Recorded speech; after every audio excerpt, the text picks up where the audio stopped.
Hello everybody, welcome to Friday Night D&D. We are playing what is ostensibly the season finale, for real this time, of Wyrd and Wyld, our 5th edition homebrew mixture of Spelljammer and Planescape.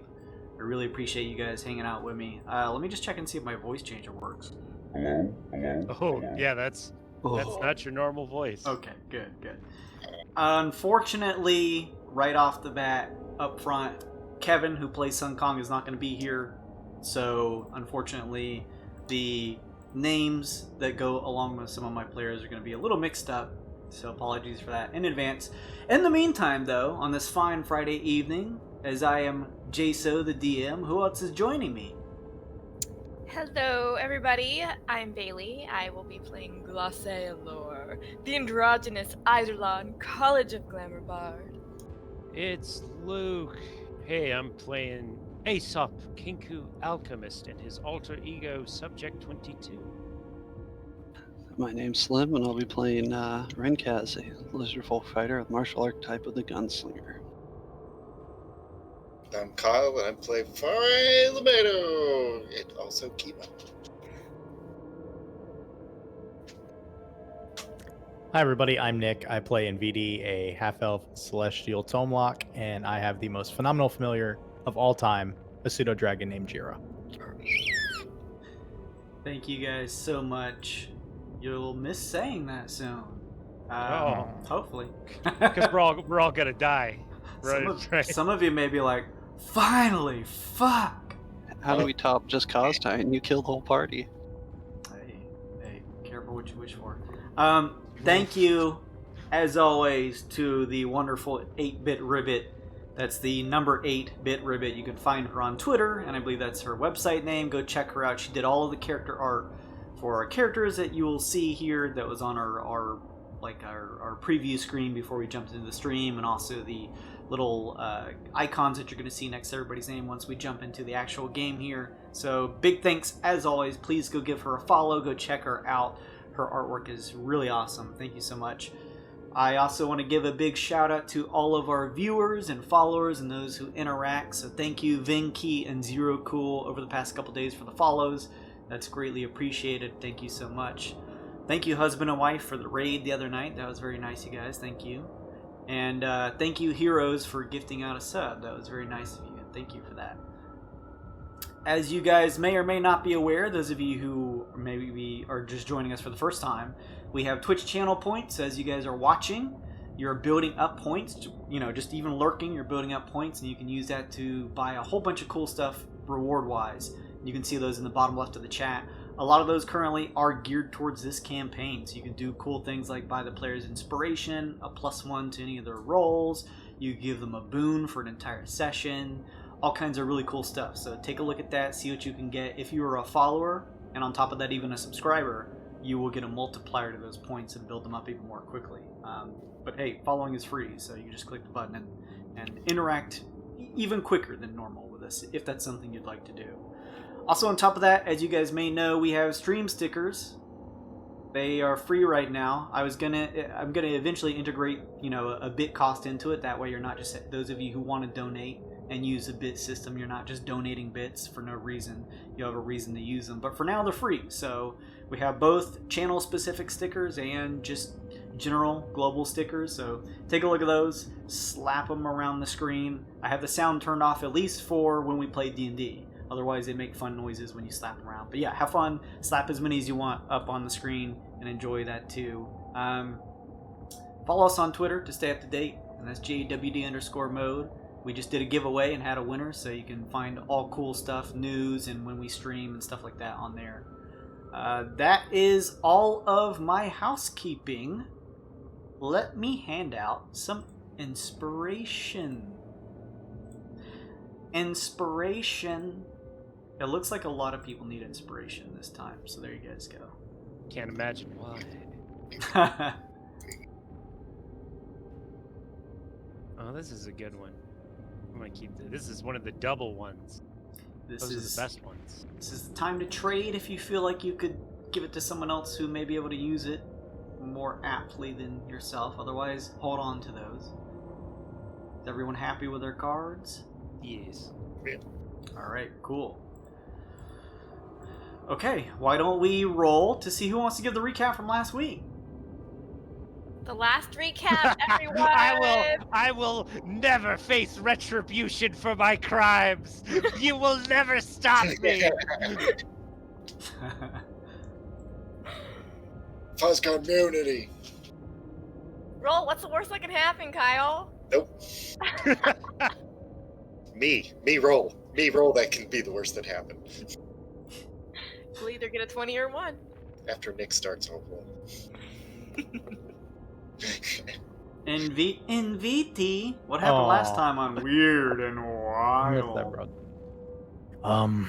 Well, the last time of Weird and Wild, we met up with all 4 factions of the Twixt, if you will, and we were tasked with trying to figure out who the mole was in the group, because some information was getting out that was really important. And we figured out that Expeditioner Alec, he was a simulacrum, which is bad because he was leaking Pioneer Patroller information to the Dark Trine and causing a lot of Pioneer Patrollers to probably be in harm's way a lot more than they needed to be. Once we figured that out, there was a plan where we all had these devices, and that we could, I guess, trap ourselves in time if anything went wrong. But then the bad guys kind of like crashed our party, even though we were supposed to be in a very secret place, and our devices didn't work, and we had to make a break for it. So luckily, Foz got this really cool cube that can like make a force barrier, and then our gnome friend from the Geniuses was able to alter it. Gizzlebolt was able to like alter it into an orb, and it like can protect all of us. And Chemo's really strong, so he can like physically move it like a hamster ball, because I think hamsters exist inside the Twixt, but he was able to push it. And well, we had to jump inside because we're literally wading through an army of Dark Trine bad guys and soldiers and whatnot, and it's very bad. So Glace and I made walls of fire to kind of give us an alley, so we're like a bowling ball, and we're going through the wave of people. And that was a really smart plan. Until the Tarask showed up. Yeah, there's another Tarask, and it landed. It smashed some of the bad guys, which is good for us, but now there's a Tarask, which is bad for us. And just as we were feeling like we were at our wit's end, we didn't know what to do, LaCroix showed up with his ship. Hold. And he dropped off a spirit warrior, which is grappling with Tarask to try and give us some time to get to the Spelljammer ship, so we could maybe get out of here with all the heads of all the different factions from the Twixt. And if you're just joining us, a spirit warrior is that thing that looks like a bad guy, but it's actually a good guy. It's The giant insect monster that looks like it would rip you to shreds is friendly. It's Yeah. friendly. You love to see it. You You do. love to see it. Hey, babe, keep your eye on the Twitch stream. Why? Uh-oh. Keep your eyes out. Hang on. We're watching it. Keep your eyes peeled. Yeah, so like our friend Sun Kong has a spirit warrior, which is on our ship, which is nowhere near here. Otherwise, he would be using a spirit warrior. They're like big undead kaiju type things that you can ride in, and almost like an extension of their body. It's fascinating, really. Glace, do you see that thing? Oh, it went away. I think she saw it. Sun Kong, are you with us? Kevin? Yes. I am Oh here, my folks. god. You sound like an angel. Moving is stressful. Yeah. Oh yeah. Absolutely. Did you guys do it yourselves? Yeah. Oh. Hey, you save some money, but yeah, that's not easy. Absolutely. Well, I'm glad you're here. Thank Me you too. for stopping by. I appreciate it. Of course. You can relinquish control, Luke, and hand it back over to. Oh, Kevin. there you go. Unassuming control. Relinquishing control. Thank you, Nick. That was a pretty succinct recap. And VD finds a weird bit in his pockets. Will it help at this point? Nobody knows. Will we have a season 3? I don't know. Will everyone survive this encounter? I don't even know. Find out on Wyrd and Wyld. Brought to you by D&D Beyond. We're all dead. On I'm just gonna assume that we're at the top of this initiative. Yeah, I think we ended. I was in a fever dream previously when Kyle snapped me out of it and said we're only fucking halfway through the map. And I was like, but we only got like about 5 more minutes to go, guys. Come on. You're almost there. You said it an hour ago. Sometimes I just need a good kick in the butt, okay? It's all good. But Are we there yet? Are we there yet? Are we there yet? so do you guys I know you covered some of this stuff, Nick, in your recap. Do you guys want to go over a little bit of the field that's in front of everyone here for Kevin? There's some walls up ahead. I mean, I feel like other than the walls, it's pretty self-explanatory, right? True. There's a Tarrasque. We're vastly outnumbered. And all of the things that are vastly outnumbering us are trying to push into this little sphere. Which occasionally they do. And occasionally they do. Which last session, that Sun Kong held his action every turn and basically linebackered people out of the orb for things us. from Nvidia and Glacé too. Oh yeah, you took like 40 damage by doing a get down, Mr. President on Nvidia. Did I do? You saved me and kept the wall of fire up, which Yeah. helped us a lot, is what you The did. Tarrasque landed and there was a giant boulder, which is technically a ranged projectile. I mean, yes, yeah. So on the right side, there is a wall that is shifting north and south. Not shifting, but it's structured north and south instead of blocking your path. And that is a wall of fire held by Nvidia, correct? The one on The the gold right. one is, yeah. Yes. And then on the left, that is Glacé's wall of wind? Wind, Yep. yeah. Okay.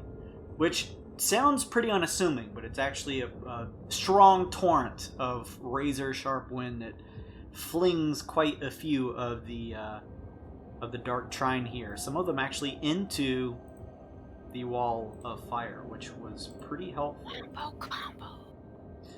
They are pushing slowly, Sun Kong, through this just pure mass of dark trine and attempting to push ahead.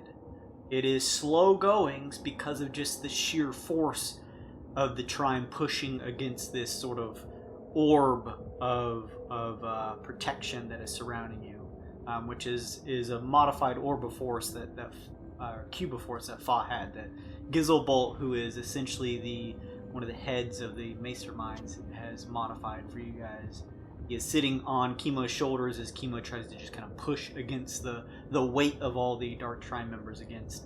On your right, as I mentioned, is a Tarrasque, but its attention is currently pulled towards the large spirit warrior below that in the last session you were able to let everyone else know as the spirit warrior landed through the mental link you have with the figure inside that this is actually Tyrion, and he is in his bionoid form and piloting the spirit warrior dropped from the Star Whale ship of the Star Blazers to help keep its attention and combat the Tarrasque, to hopefully allow you guys to make your exit. Up ahead, just up north, although to you guys it may seem like more of a haul considering it's difficult to move, the head member of the Pioneer Patrollers, Gaxomax, this lizard folk guy here, has made a call to the forces up above surrounding the planet, and is having one of the whale ships, if you remember the one that you guys snuck on in Season 1, descend so that hopefully it can stand up against the pure barrage of ranged weaponry that is trying to pierce inside of your bubble, and essentially anything that gets in the way. You see quite a few bolts and arrows fly towards the Spirit Warrior and the Tarask too, as they're attempting to kind of keep the feral Tarask away from them. You see quite a few of the bolts. A lot of them just kind of nick off the hard chitinous armor of the Spirit Warrior. Some of them do stick, and there's a little bit of a greenish fluid that pops out, but it isn't doing a ton of damage. So they're sending down this whale ship that's made out of steel so that it can hopefully hold up better as it tries to land at this LZ, this landing zone up ahead, as opposed to a wooden ship who would likely take more of a brunt of force and likely be caught on fire if they have the means to do so from the dark trine surrounding you guys. So you're pushing up ahead. We have the turn order here. I think we would just roll right back to the top. And I'm going to have you, Rinkaz, go ahead and lead us off. Well, after having a bad shot or two, I pull my energy necrotic damage based shotgun, the Reaper, up, point it forward, and keep trudging through. Okay, give me Blast. some rolls. Remember, it's a double for anything in front of me within 5, and then it's a 30-foot cone of half of that, or however we were ruling it, since there's a mass of. Sure, yeah. 29. Oh, that's going to hit quite a few of them.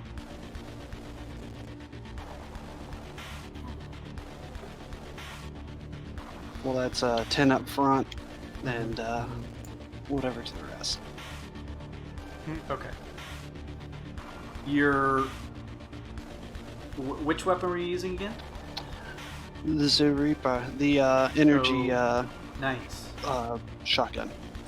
There is a cacophonous blast that is even able to pierce over the shouts and yells and grunts of the ensuing chaos that surrounds you as you fire off ahead into the crowd.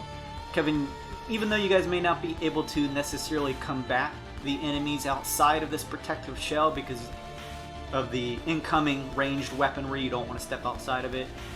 It seems like everyone is doing everything they can to just try to damage any forces up ahead so that you guys can kind of push to make it to the LZ. So you watch as Rinkaz fires a shot from the Reaper, and quite a few of the projectiles land into some of the dark trine up ahead. Alright, what else you got? Next attack was a 17. Okay, that is gonna hit not as many. It still catches some of them, so you can go ahead and roll damage, but it's not gonna, it doesn't catch a lot of them. 13 total up front. Okay. And the last one. 19. Okay, that'll hit a couple more.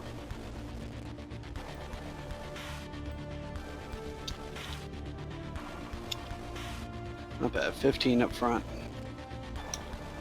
Yeah, that's not bad. Fuck, I forgot I'm out of tricks.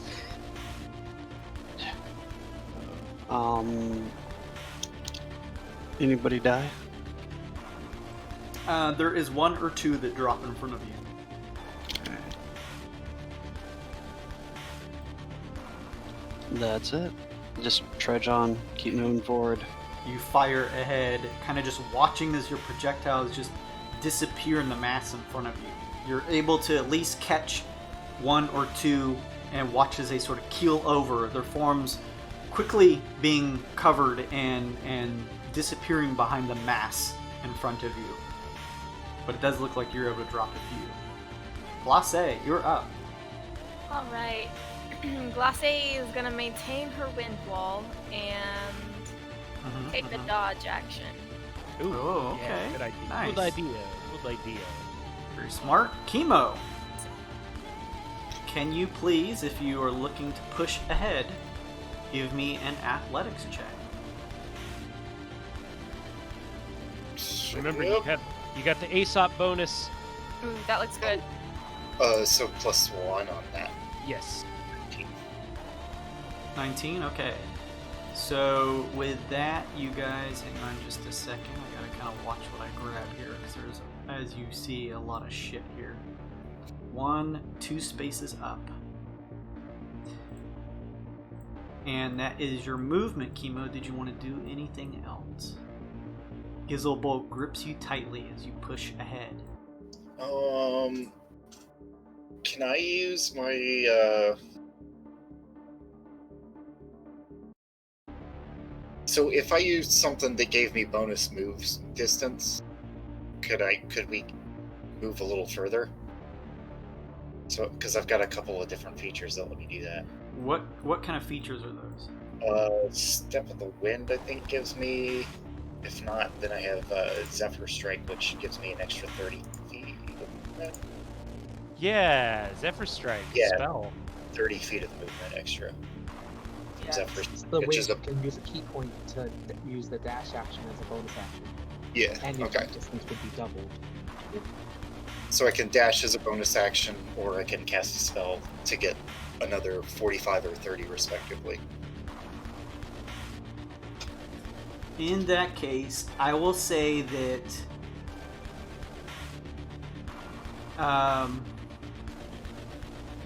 your spells will allow you to continue pushing forward if you use them. And it'll essentially let you make that check again. And I'll say with your dash as a bonus action, that won't allow you to move again, but it'll give you advantage on your regular movement check to push forward. Okay.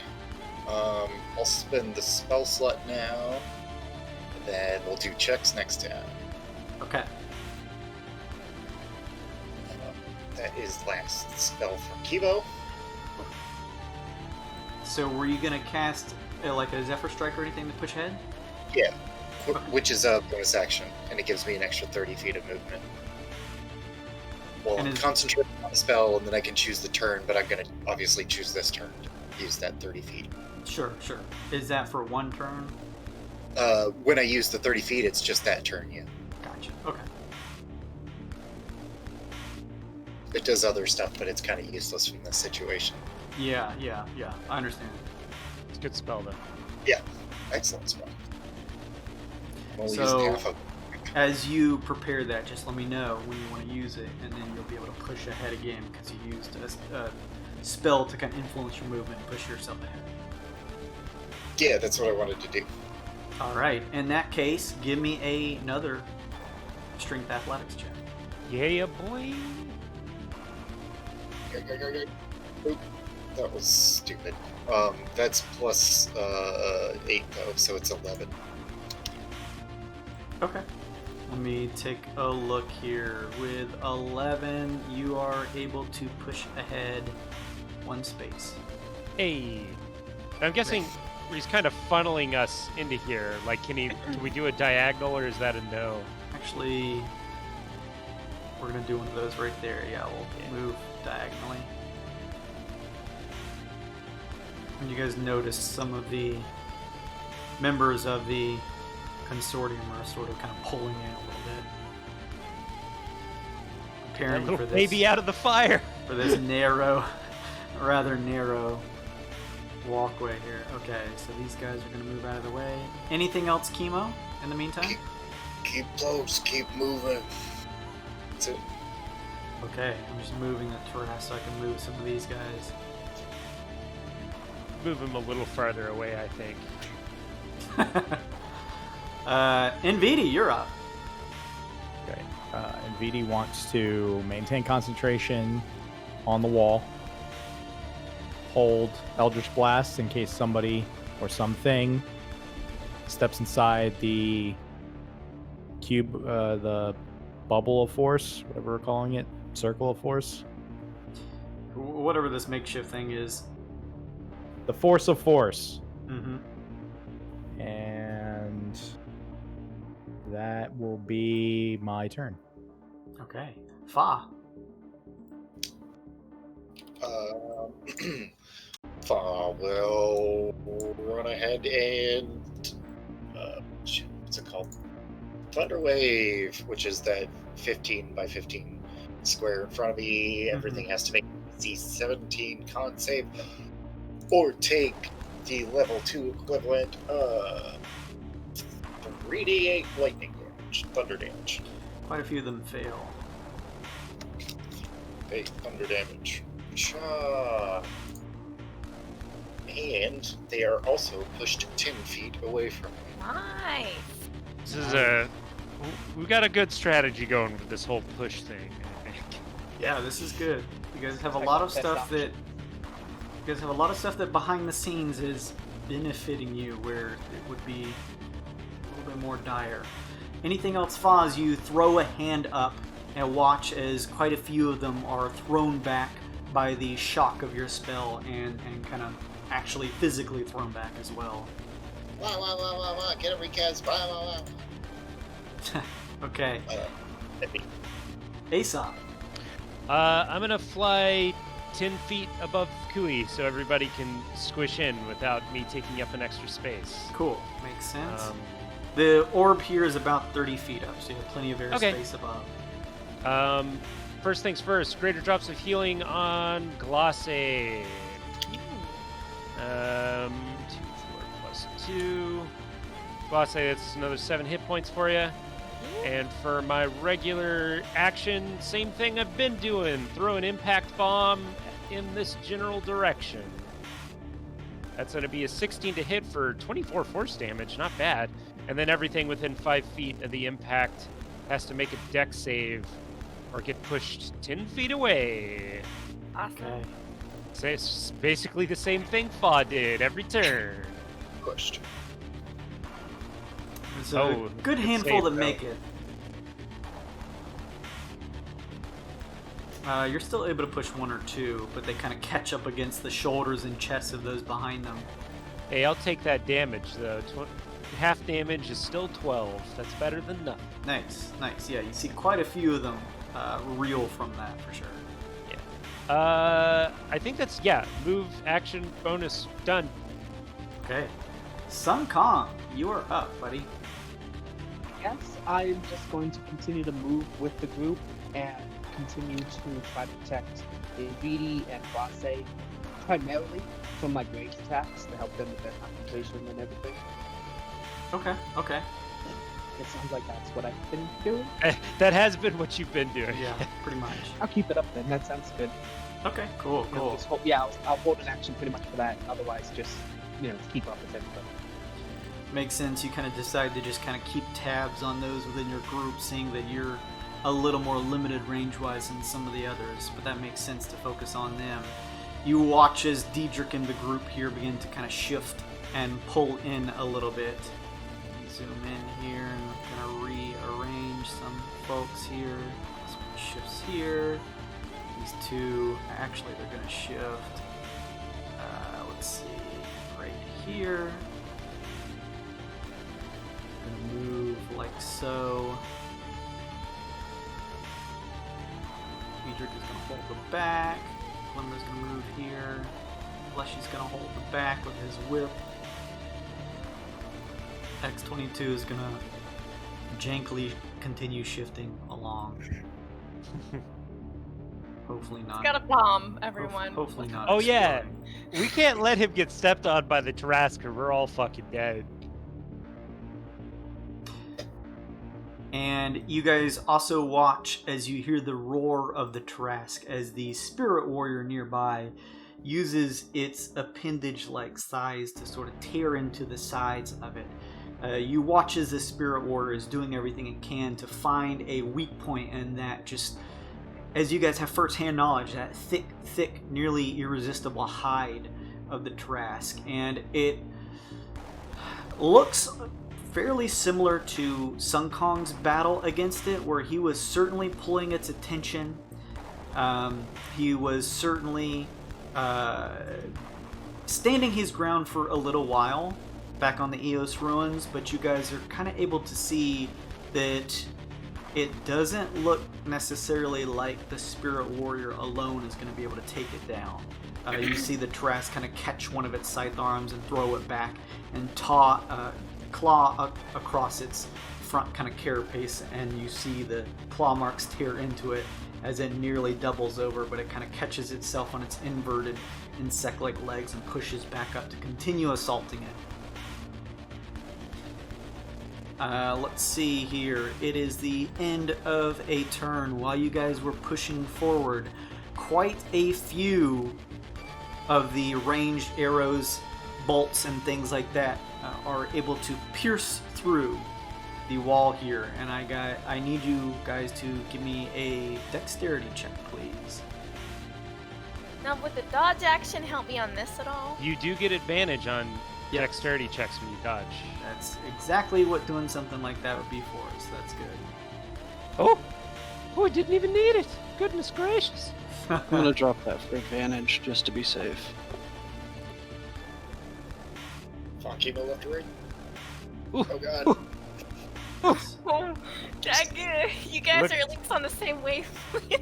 Looks like I know who I'm healing next round. I'm just going to go across the board. Aesop. 22. Nice. You take Oh my god. none of Nothing evasion. that. Glacé. 24. Oh, 24. Okay. Whoa, well Oh my that's God. good. You take half of 43. I'll make a concentration check. Great. Although, Just did you not to- roll advantage? Not on I- con checks. Oh, you're right. Okay. not to call you out, but these are D20s for damage. Oh, Holy Oh. shit. You're No, right. call him out. You're Call right. him- I was wondering the same. 18 for Oh. damage. oh, jeez. I'm sorry. Slip of the finger. I told you guys. Sometimes I just need a proper talking to. I need big puddle of you. Oh, jeez, Rick. You take half of 9, Glacé. You will need a concentration check, but I think you can probably beat straight 10. Let's find out, Jason. I'm I not mean, trying to You jinx do you. have blessing. Yeah. You're good. Look at that. A arrow kind of pierces your shoulder, Glacé, but you just kind of continue focusing forward with your hands raised, hoping to maintain concentration on this whipping wind that's right in front of you, and watching as it kind of tears into the dark trine in front. Very good. Rinkaz, what's your save? 21. Nice. You take half of 11. Sun Kong, what's your check? 20. What was it? 28. And I Okay, See Sun Kong, of course, bounce around like an absolute madman. NVD, 9. 9. You take 18 points of piercing damage. Woo! Alright, Alright, here comes alright. the con save. Actually, All right. in that case, I'm gonna throw up my side defense. What's it called? Spear dangers! The thing that we pointed out last session that we forgot you had. Yep. So in VD, reduce your damage by 4. Hey, Nice. Protective Take it. field. That's what it is. better than nothing. Nice. Alright. That'll make your save a little easier. Con save, and I have Bardic Inspiration that I've still not used in case it doesn't work. Yes. Nice. You just made Nice. 15. A nasty bolt catches in your neck, pushed away a little bit by Sun Kong's key forces, but still connects. But you just, similar to Glacé, continue holding control of what's ahead. Fa. that. 12, Chemo 13. Fa. Both evasion. Both evasion. Well, then in that case, you're going to take half of 11 Fa. Chemo will take half of 20's to 10.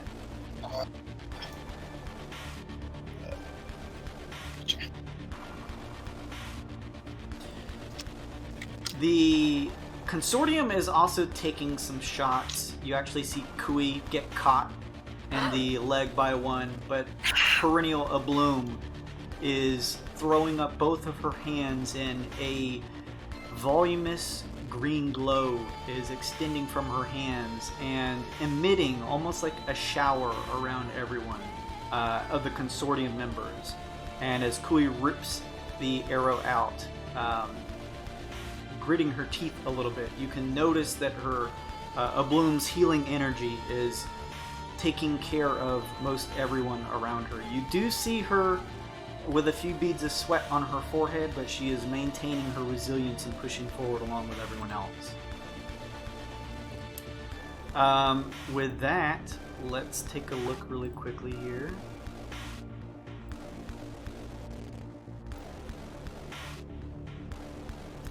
Kimo, will you roll me a 1d6, please? -2. 1d6 minus 2? Yes. Yeah, that's a negative. No, 4. Okay, will you roll me 4 d20, please? 20.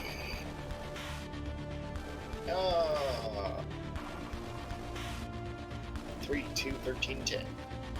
Okay, cool. Hang on just a second. Sure.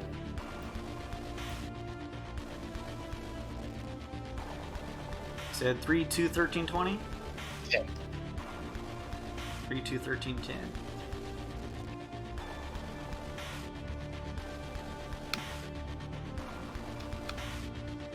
Okay, hang on just a second as I prep this really quickly. I'm always experimenting.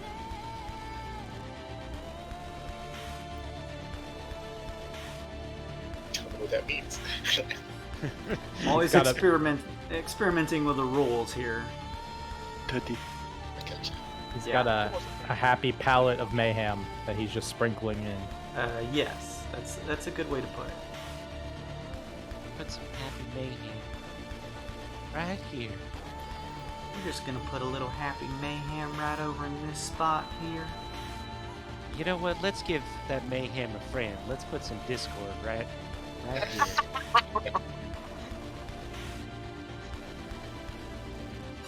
You guys all watch as the sheer mass of the dark trine around you is pushing against this orb of force, and most of them are not able to pierce through. You occasionally see like the claw of a Vodani push through, but then it's pushed right back out. However, at the end of this round, you see 4 opponents. It looks as though 2 Nyogi at the northeastern side, and then a Vodani to the left, and some type of scroll below you. VD, do the thing. Yep. Eldritch Blast go off. If you are holding that, which I believe you were, that does go off and trigger as you see them push through. Okay. First one. You let me know which target you're going for. We're gonna go for the one at 3 o'clock on the right. Okay, the little Nyogi boy over there. 23 versus AC. Hits. Okay, please push back 10. He is thrown back into the crowd. Second one, we'll go for 12 o'clock Nyogi. 29 versus AC. Oh, easily smashed in the face by one of your blasts and is thrown summarily back out into the crowd. Third one, Against caster lady. Scroll Freemo, yep, okay. 15 versus AC. It smacks against her, but not with enough force to inflict damage or push her out. Help. It didn't work. It's all right. You got 2 of them. We can take care of a few more. I got you. If no one had any other held actions, we'll roll back up to the top with you, Rinkaz. Fire the gun into the masses. Sure. They're continuing to push against you. Although you now see the narrow pathway up ahead is a little less packed with Trine members, considering you guys have successfully set up this choke point here, this bottleneck that you've been throwing them into. I yell back to Aesop, I should have made more grenades. I still have like 20 of them. Give goodbye grenades. Nope. These are significantly weaker. I fire. 27. That's going to hit quite a few of them.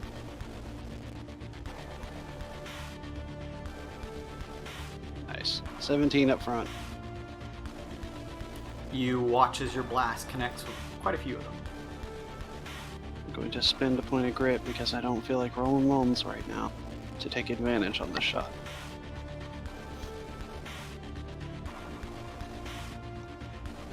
See? Yeah. Got that one out of the way. So that's a 19. You are still able to connect with a few of them, but doesn't your gun jam on a natural one? Well, he rolled with advantage. I'm sorry. I didn't see that double. Okay, yeah. Yeah, you're able to connect with a few of them in that case.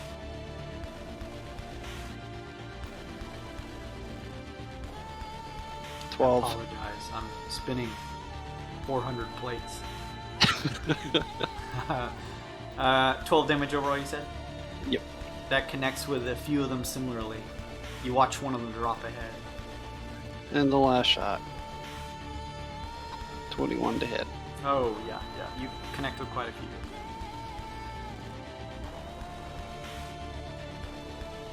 few. $18. Nice. It's difficult to tell with exact precision, Rinkaz and some of you who are kind of firing ahead, like Fa and stuff like that. But you guys are able to see that you are not only injuring some of those ahead of you, but even decommissioning some of them. You're taking some of them down.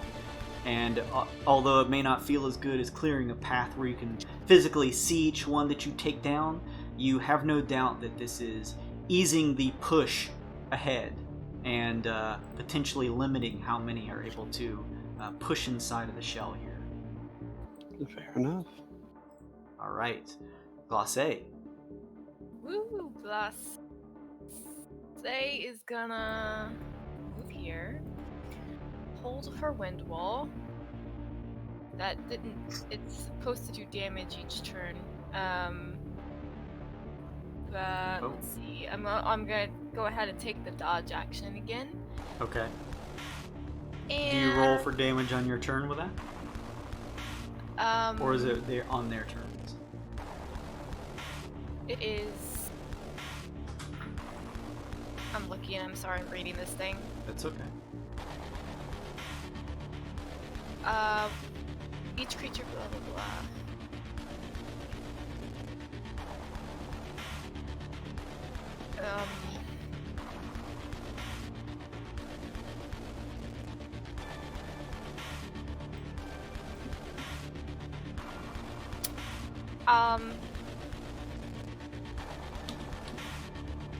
I'll figure it out later. I'm sorry. Is this wall a win? Yeah. Wind wall?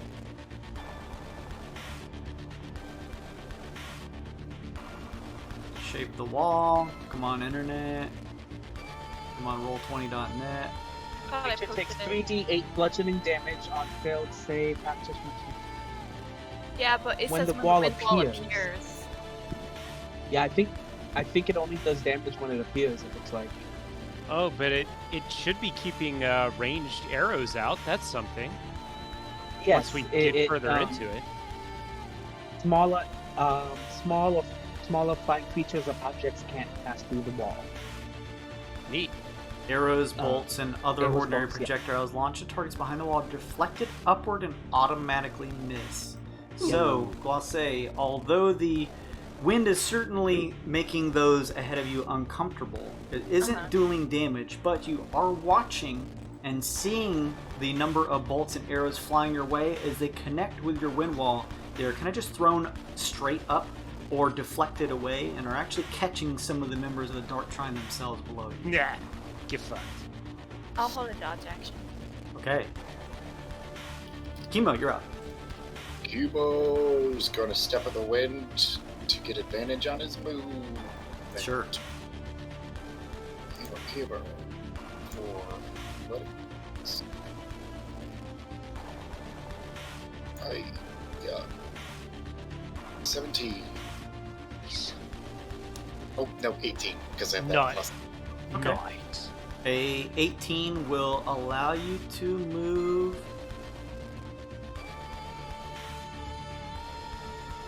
two spaces. Smell that Tarask's toes from here. know what he needs is some tough actor to actor. Oh. Oh. Anything else, Kimo? No. I killed Nick. I think that's enough. Okay. And Vidi, you're up. VD. You Will- watch as the orb around you, Nvidia, as it moves forward, as Chemo kind of trudges, pushing against the ground beneath him, against the massive dark trine. The Vodani and Scro behind you are actually pulled along with you as the orb moves. Just blast him. We're gonna try and blast the two remaining Start out. Blast him. So anyway, I started blasting. Gonna try with our old friend, Miss Blue Green, down here. All right. First Eldritch Blast. 30 versus AC. That's gonna hit. Please push back 10. She is summarily thrown back into the clump of trine behind her. Second one on Mr. Fuzzy. Mr. Fuzzy. 22 versus AC. Oh, he is similarly thrown, snarling as your blast hits, throwing him out, pushed against his fellows, Vodani behind him. Do you get a third one? Do you want it, or You can fire if you'd like. You do look around and notice that at least in the innards of the shield you have up, you are safe. just throw it forward? Okay. Trying to get us further ahead. That certainly helps with how many are able to push in as you kind of help try and clear the way ahead. Boss says, get the ugly one. 20. Oh, okay. 21 versus AC. Oh, you fire off and it connects into the head of one of the ones ahead of you, Vodani. All right. Everybody looks okay. I will Your maintain blast concentration. connects. You notice because it's in the mass, the werewolf-like body is kind of thrown back a little bit, but doesn't move much because they're just shoulder to shoulder. But you do watch as the blast from your shot connects. The werewolf-like head is thrown up, and you see blood kind of is thrown out of the nose as it howls. That's action. Bonus action. I'm just gonna do it. Healing light myself.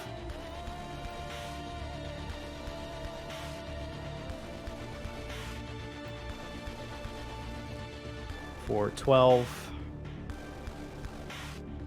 Okay. I'm gonna add half of that as temporary hit points because of my tattoo. And I will pass my turn. All right. Fa. Oh, I was totally prepared. It's gonna run up here and do that thing she do. DC 17 con save or take 4th level. I think I have spells for damage. What if you fail? Yeah. Just say that it was 4th level. Oop, shit. I already said 4th. Alright. D8. D8. Yeah. They take a shitty amount of damage, but are moved 10 feet. That's the important thing, is they're moved. Yes.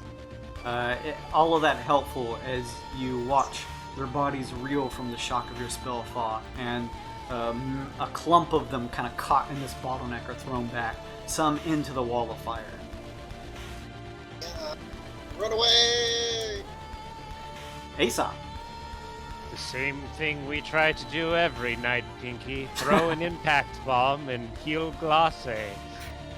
First things first, we're gonna use my last greater drops of healing on Glace. Don't worry, I still have plenty of other better healing stuff to use. And it's a good thing too, because that only healed you for 5. And same as last time, impact bomb. How about we'll center in on this big burly wolf man? Mm-hmm. 25 to hit, 16 force damage. Same deal as last time, where everything around him has to make a dex save. Let's just see as a general dex save amongst the group. Okay, catches some. A good handful make it. Okay, that is it for my turn. You do notice them all pushed back, almost in conjunction with Faw's blast. You similarly kind of toss right after and are just watching this group kind of just pushed back, shocked, thrown back, an impact bomb. You see shrapnel and blood fly up. Just a confetti of bodies, just Yeah. as we're slowly pushing our orb forward. Aesop, do you feel good about doing this? Yes! But not today! Blast him! Aesop, are you kind of maintaining your Oh, yeah, I'm not flight? moving Okay. up or down or nothing. You are able to kind of look up and around, and you are able to see up in the sky this vast metal network of what once used to be this device that kept the entire planet in this suspended state is now powered down, and you can see the battle above you of the various patroller and Dark Trine ships. You can see actually one or two of the patroller ships just completely immolated and kind of off in the distance beginning to quickly descend as they crash. You can actually see what looks like probably maybe some type of Neogi ship. It's in the shape of this kind of dark black spider. It's kind of spiraling down. It doesn't look like it's going to hit you, but it looks like it's kind of getting close. Okay, alright, no reason for concern there. Keep going faster, please. Sun Kong, you're up. I guess, can I, like, specifically, like, hold my deflect arrows? Like, if I see something Came up coming at last Glacé, I can... Mm-hmm. Okay. If I can do that, that's what I just want to... If I see something coming at Glacé, I just want to try to snatch it out, I guess. Okay, yeah. You similarly did this last week to kind of protect, I think it was Glacé last week too. Keep an eye out. So yeah, you kind of quickly pop up on the tips of your feet, kind of in a defensive stance, ready to grab.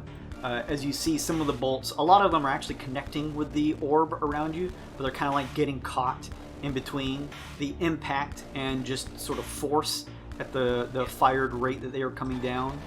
Is actually able to pierce through the orb, but not come all the way through, although some are making it. So you kind of stay in this defensive stance.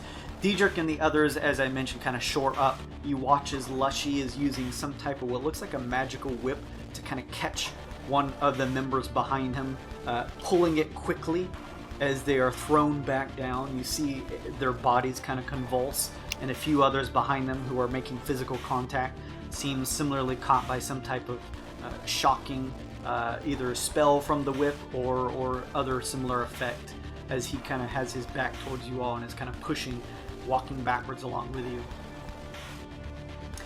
You also watch as the Tarrasque is continuing its assault with the Spirit Warrior. You watch as the Tarrasque kind of catches the Spirit Warrior with an uppercut from one of its claws and then swings around with its massive tail, a body blow that directly impacts the Spirit Warrior, and the Spirit Warrior is physically thrown back.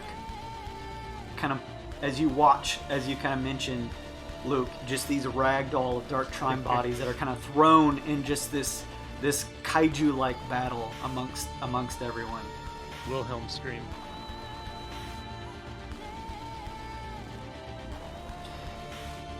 The Spirit Warrior is nearly thrown back, and it is attempting to catch its footing, but falls prone. You hear the cries of the Dark Trine underneath it. Rubble and debris are thrown up around it as it lands. The Tarrasque begins to turn its attention to those very close to it. I need everyone to go ahead and make me a dexterity saving throw as more bolts pierce through the shield. But less of them because of wind wall, right? Less of them because of the wind wall, yes. Considerable amount less. Yay. Oh, thank goodness.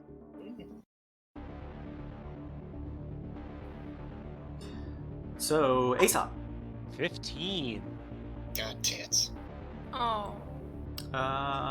Let me check. Them some Kyle rolls right there. Aesop, you take 7 points of piercing damage, half of that 14. Okay. Glosse. 18. Okay. How did we rule that last time with Sun Kong attempting to deflect the stuff from Glosse? So Sun Kong can, the way we did it last time was Sun Kong can do the deflect missiles, but he takes the damage himself because he's like not blocking the other arrows because he's guarding for someone else. Okay. So you are similarly protecting Glosse, Sun Kong, but I think that was foregoing your own save to the crossbow bolts, I believe. Okay. So that makes sense. Glosse, you go ahead and make your save too for Glosse, Sun Kong, because it does look like one of the bolts may connect and catch her. So I would, for my normal deflect missiles, I roll a d10, and I get to reduce the damage by 8. If I reduce it completely, then I can possibly throw it back. It's a D10 plus your monk level, I think. Oh yeah, plus 15. Sorry. So then let me go ahead and roll the damage that Glosse would take. It's going to be just 17 straight piercing damage. So I rolled it. It's what, 23? Yeah. Yeah. So I reduce it to 0, and I can spend a key point and use it to make a ranged attack. Glosse, Which I you will see a crossbow bolt heading straight for your face, and a tail whips out, wrapping around the crossbow bolt as Sun Kong, you kind of drop down and using like your palm, placing it against the rocky surface, do like a, what's the term, Kapori, like spin. And where do you flick this crossbow bolt at? Just try to send it back the direction it came. Okay. So I have to make a ranged attack. Thank you, Murphy. Seeing the wall next to you, you kind of just look ahead, seeing that that's where you guys need to go, and kind of just toss it that way. Is that 21 to hit? Yes. You see it strike in the jaw of one of these Scrow females as she's thrown back from your deflection. And then it's the 7 damage, because it's 1d6 plus 5. Gotcha. Very good. Glosse, you take no damage in that case. Rinkaz. 14. Okay, you take 13 piercing damage. Sun Kong, you helped to protect Glosse, Sun Kong, so you kind of just forgo your save. But hey, look at that. You take 5 points of piercing damage. One kind of nicks you across the thigh, but doesn't do much to you.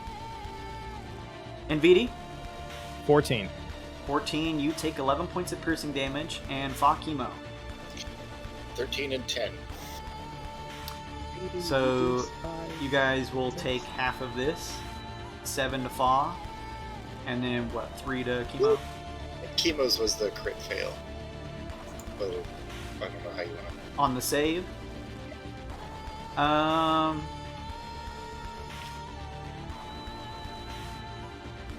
You take 10 points of piercing damage for Chemo. 10 total or 10 additional? 10 total. But just say it's not half from your evasion with a crit fail. Okay. The others are maintaining. You can hear Gaxomax pushing from behind. He turns to you guys. We're getting there. Keep pushing. We can make it. That's right. Just a little bit further. We got this. Aesop's just looking at this giant Tarrasque 10 feet away from him. You know, they're a lot bigger close up. It felt a lot more confident when I was on a ship 800 feet in the air above a Tarrasque. No, this is about as big as I remember. Oh. I was Is bigger, it? but...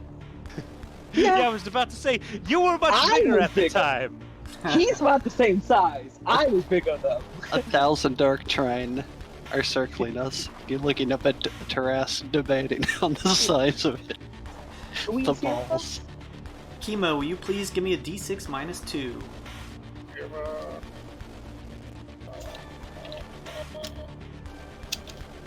6 minus 2. A shot. Kui's with you guys. She's underneath Aesop because he's kind of flying over top of her. 3, will you please give me 3 d20 rolls and let me know those numbers, please? Gotcha. 16. 16 again, and 11. Okay. Take a quick look here. 2 16s and an 11.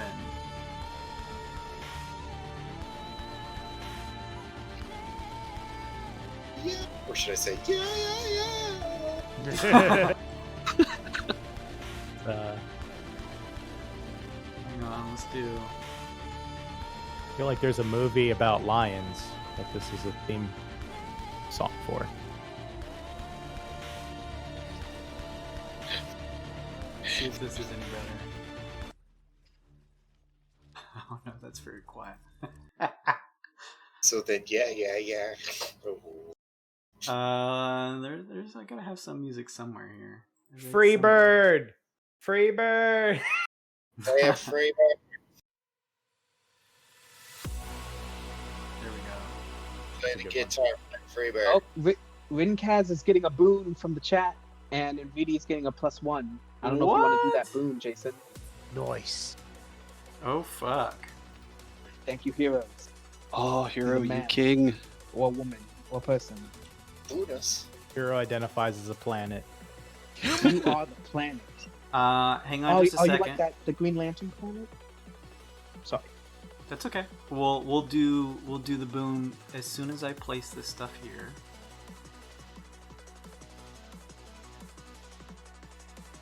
Do this here. Let me kind of help reorient this sphere here. There we go.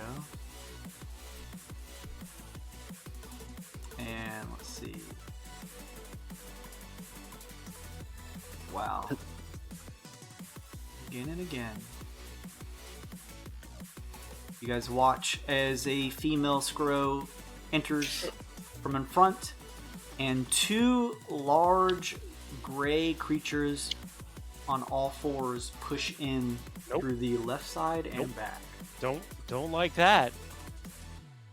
Aesop, I've got an idea. Beanie, do something. And Vidi, you have a +1 to any roll you'd like, and also can I get a roll from you, Rinkaz? Hang on just a second.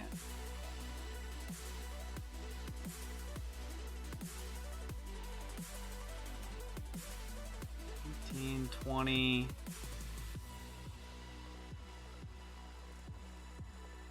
Can I get a D32 roll, please? What in tarnation? 24. Instantly kill target Trask. Oh, wow. That's awesome. Wow, that's pretty good. It is an epic boon.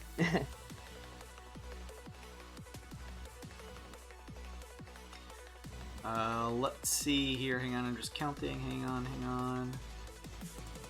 I had T-Rex. Your size grows 3 times. Your clothing shrinks 2 times. Oh no. Oh. Boon of Resilience. You have resistance to bludgeoning, piercing, and slashing damage from non-magical weapons. Oh, thank God.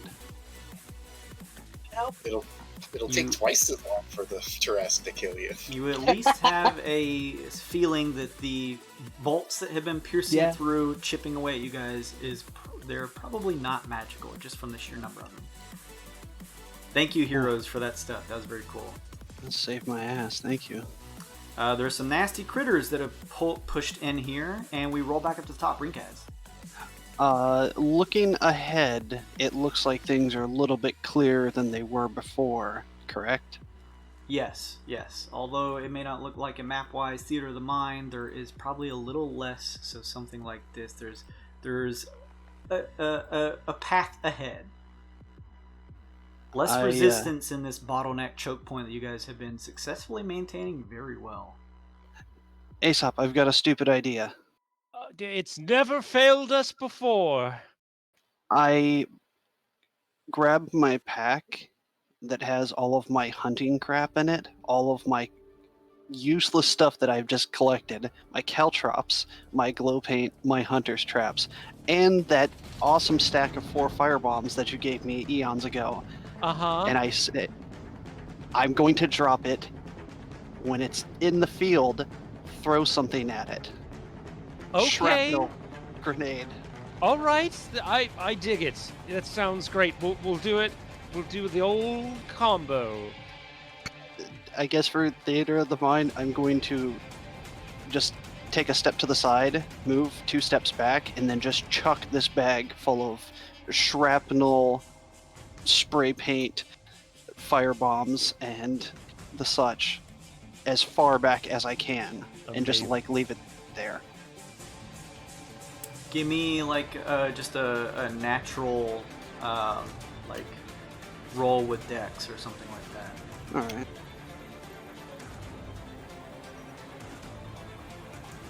Be a +5. I'd like to use a point of luck just to be safe. Sure.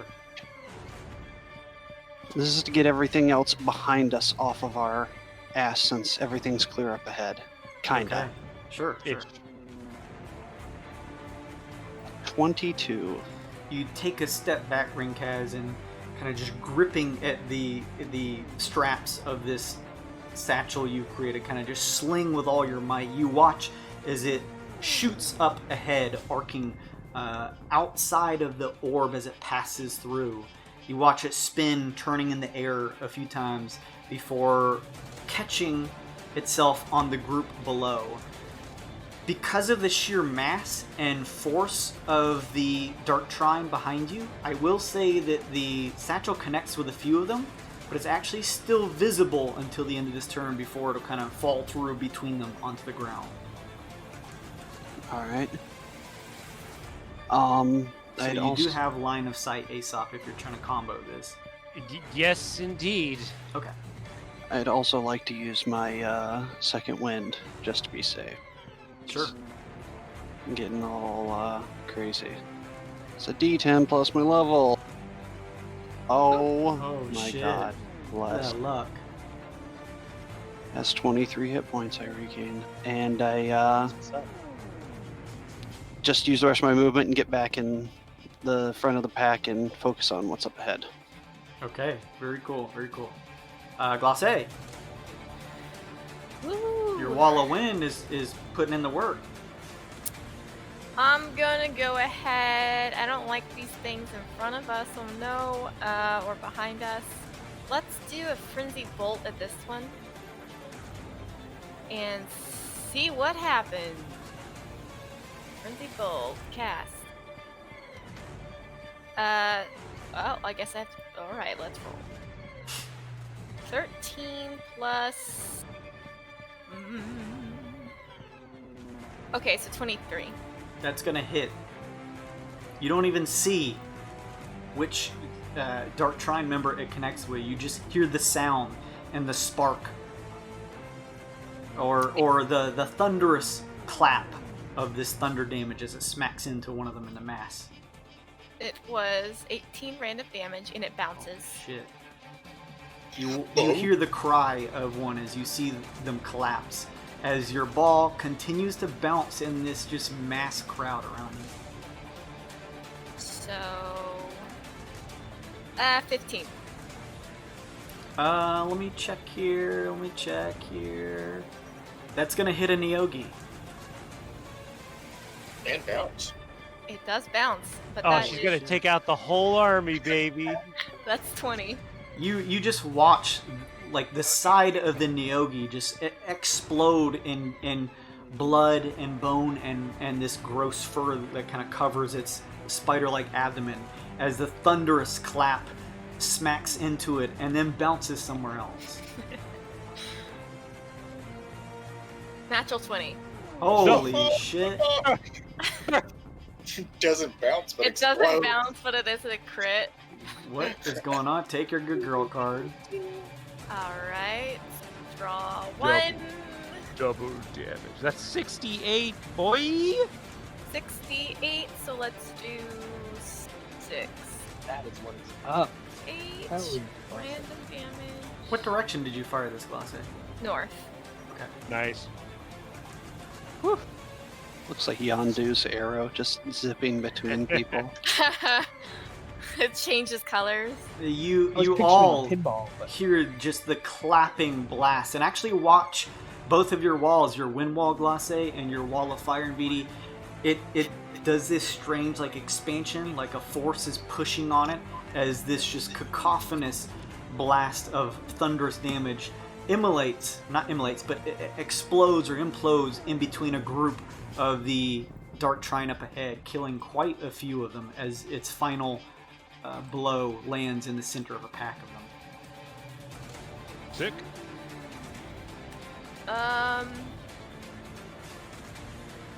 I am. So, I'm gonna move here. No. I mean, shoot. All right, I'm gonna do one of these. Oh, I'm gonna use my inspiration card, and I'm gonna immediately deal 2d6 cold damage to a creature I can see. Okay. We'll just make it. Do you guys think we have these guys under control, or should we get them?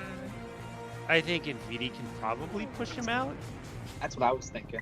I'll try. Okay. Then can I use this on Nvidia to reduce damage from an attack by 1d12 when he gets hit by shrapnel?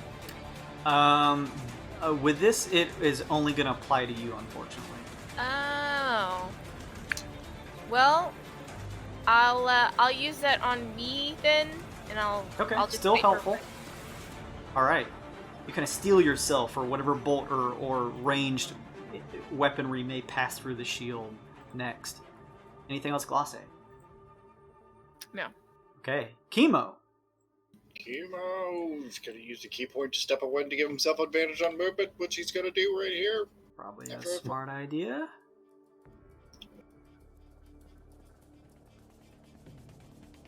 Athletics. Boom. 20. All right, you're able to push ahead 1, 2 spaces. You guys, the sound of just the crossfire from the arrows and everything else is almost drowned out a little bit, and you can watch as you guys enter. You just see now just the massive shadow of the Tarrasque behind the wall of fire, and can actually see the top of its head beginning to loom over and peer over the wall itself, looking towards you guys. It's terrifying.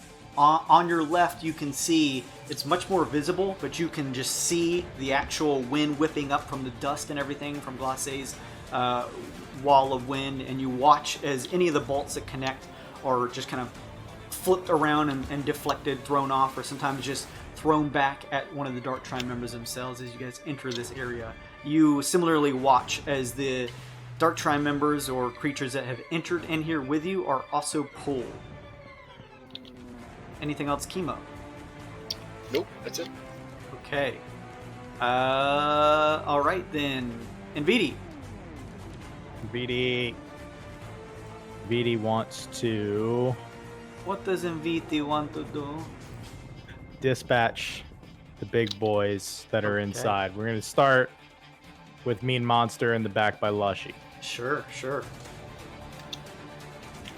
Eldritch Blast number 1. Lushy readies a crack of his Oh, whip. wow. What the Crit. fuck? Good boy, good boy, good boy. 31 versus AC. Take your good boy card.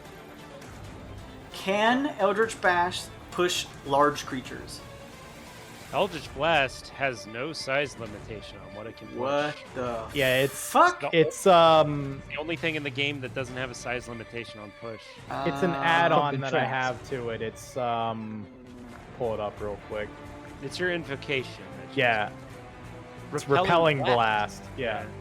Okay, I need to get wizards on the phone here. All right. No, they recognize they fucked up, but they won't errata their player's handbook, so it stays the way it is.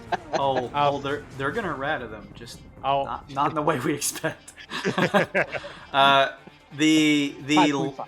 large gray creature next to Lushy, with a massive blast from your Eldritch Bolt launching out of your hands, or Eldritch Blast rather, launching out of your hands, Nvidia.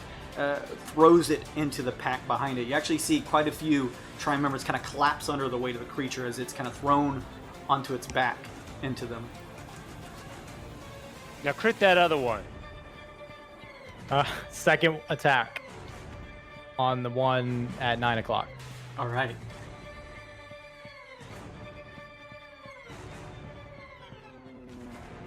$13 versus AC. That is easily bounced off of its thick hide. Okay, but you got this third one. You got Third this one. third one. Going to the same target or Same target. Okay. 26 versus AC. 26 throws it out. Bye. The female Scrow still stands ahead of you. Okay. I will maintain concentration and pass my turn. Okay, Fa. Don't really leave her to me! Gonna Thunderwave at 3rd level, which is a DC 17 Constitution save for the 15 by 15 in front of me. Mm-hmm. 4d8 thunder damage. 18 and he pushed it feet. Help. That actually connects with the female Scrow ahead of you as she's thrown back, as well as some members ahead of you. Fa just burps. Thunderwave right out of the lungs. Clip it. I could see it. I could see Fa doing that. Anything else, Fa? Fa is a Rick and Morty character, let's be honest.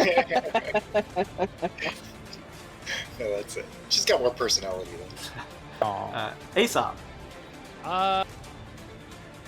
Sun Kong is missing a fair amount of health, so I'm going to run over. I'm going to take out the old syringe, and we are going to jam a syringe into Sun Kong as a bonus action for Nice. one of my alchemist greater potions of healing. Sun Kong, those rolls though. You gain 11 hit points, and because I don't want Rinkaz to have wasted his turn, I'm going to spend my inspiration, and I'm going to get a firebomb ready, and I'm going to chuck it at his big old fucking backpack that he left back there filled with explosive objects. Nice, nice. All right, so I'm going to roll, and then I'll get to roll again because I don't have advantage as part of this macro, I think. Oh, but it's a crit. But it's a critical What hit. the fuck? But it's a... Jason, it's a critical hit. It's a fucking critical hit. Holy shit! Is That it good boy a? caught. It's Well, a. here, let me see what the other one... Yeah, well, good. The other one was a 3, so... Yeah, Go so ahead. Take your good boy cards. Yeah. it's going to be 31 fire damage within a 5-foot radius. Or rather 15 because of half damage. Okay, okay. And I presume with 31 fire damage, I probably heavily ignite that old backpack, huh? You posted the items that were in that backpack, Rinkaz. Read them off to me one more time. Yes, let me roll that up. That was 1 turtle dove grenade, 2 French hen grenades. 4 firebombs, 4 hunter's traps, like the vice jaw traps with the chain on them, 5 bags of caltrops, and 3 cans of glow paint. It's about to get bright. Got less and less useful as it went down. 4 fire bombs, a glow stick, some brownies. Huh? The glow paint was for flair. Yeah. You, Aesop, with great precision, just toss your another bomb that you have, Oh yeah, just one of my normal ass fire bombs. and you watch as the firebomb, like in slow motion, just with pinpoint accuracy, connects with the satchel as it kind of slips in between 2 Trine members. You almost wonder if it misses for a second. And instead you watch as a light pierces through the group. There is a massive, almost deafening explosion, and you all shudder from the just force of a huge blast that tears through. And you watch as a just massive group of Trime members behind you are just immolated by the bless fire. your crazy ideas, Rinkaz. Bless them. Like, spend the rest of this round just laughing. Yeah, no, Fog grabs you by the collar and just says, "Do it again! Do it again!" You see just ragdoll bodies being thrown, the screams and yells of Dark Trime members, a lot of them on fire. Some of them you just see the shadows of what is left inside of the blaze from what is barely visible behind you. Anything else, Aesop? Nope. All right, Sun Kong. I feel like I'm holding that deflect for I hold it for Nvidi this time. Okay, Try to you're help it- right there next to help him. them both. Cool. Sure. You kind of keep your wits about you, looking around. Let me see here.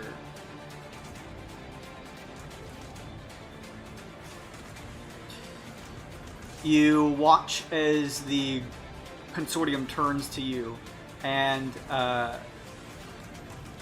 they all watch this immolation behind. Gaxamax turns and says, Excellent strategy. We're close. Keep pushing. We're clearing them through. Your magic is helping. Got this. the Tarask, its attention fully turned to all of you. Tax. Oh! Yeah, but it, like, misses, right? We're in protecto bubble.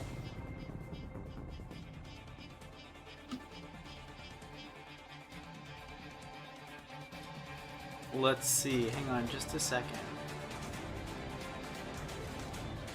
And I wish there was a way I could summon my warrior. What's half of a full attack from a Tarask? 1, 2, 400. Glosse's 1, 2, internet went yeah. down. Bay's internet Yeah. went down, so she'll be back. Oh, yeah, I heard it was getting kind of rainy over in that neck of the woods. It was bad a couple hours ago yesterday. Mm-hmm. 1, 2, 3, 4, 5, 6, 7, 8, 9. Will somebody give me a D9 roll, please? 1d9. 1. Hiya! 3. Ah, 3 of you die from the Tarask. wow, I rolled the same. It's official. It's a 3. Definitely a 3. That is going to hit you. You all watch as just piercing through the flames as it looks curiously like a dog kind of looking over a counter curiously. The Trask looking over this wall of flame. It throws its jaws down and clinches onto Glitz, Gilderkin, the male dwarf, head Oh, of no. the Billionaire Bastion. No. Oh, no! I'm ready in action to beat it on the nose with a newspaper. Yep, it's a bad Tarask. Hang on just a second.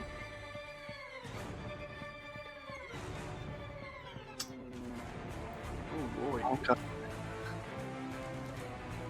The Tarask just has a gold tooth now.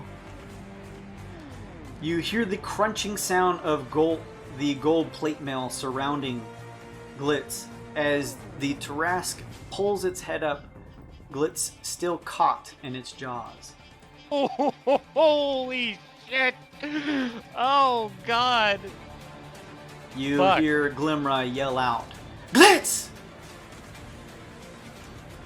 So we're gonna move him to the front, and he is caught Okay, in the so jaws of the Tarask. Glace is saying she can turn an attack into a miss. I don't know what that means. Oh, is it her card? Can also can't turn s- a hit into a miss. She got a good girl card, right? I Is was gonna that say, yeah, it from might be her good girl. Good card. Girl card? I don't know. She's gone, so. Well, you I'm can't punching it into the chat here. She's in the Facebook chat. Yeah. She says She yes. said yeah. Blitz got attacked. I told her that. Okay. Yeah, she knows what's happening. Do you want to use it to help Blitz. Save it for somebody more important. I'm sure she would say. Yeah, I'm sure she does. I was hoping it was 22 and like he just bites down and the Tarrasque head goes nuclear. The time rewinds. The Tarrasque rears down its head and attempts to bite down on Glitz. Glace, very close, just literally pulls her mic staff up and screams bloody murder into the Tarrasque's ear. Everyone clasps their ears, almost feeling deaf for just a second as she amplifies the sound.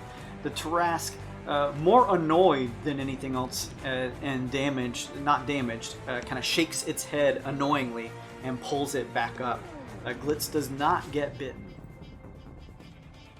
All right, now we really must be going, I'm afraid.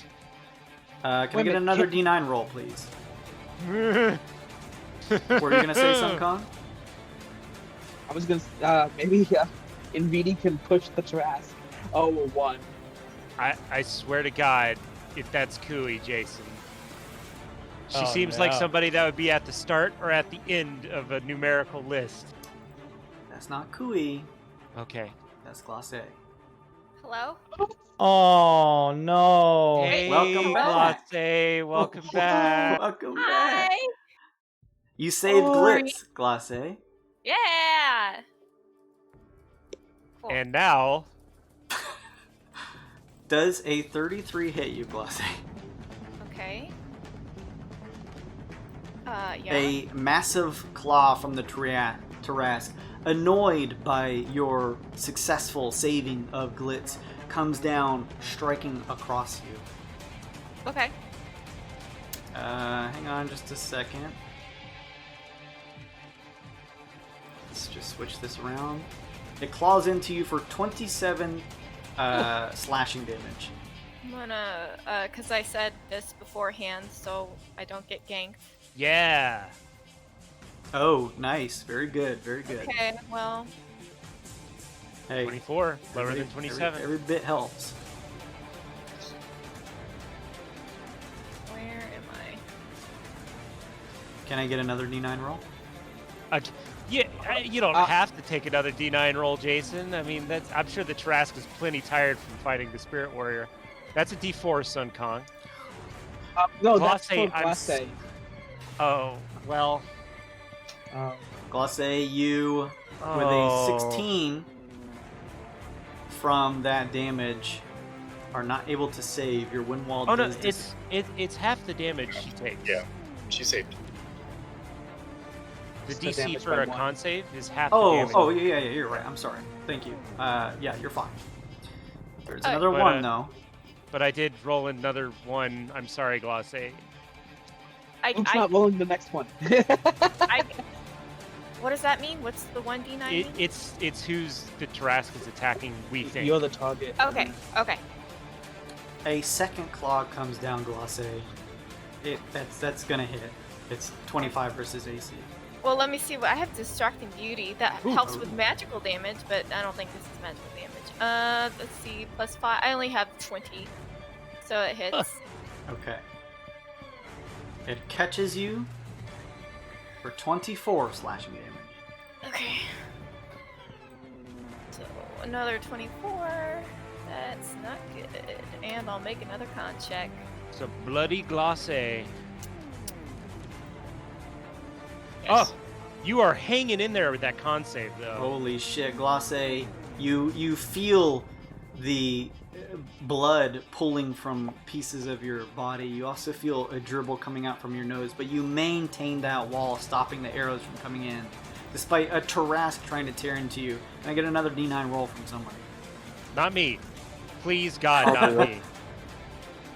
Video cats. Hell. Okay. yeah. All right. At least it's not Glace. Jesus.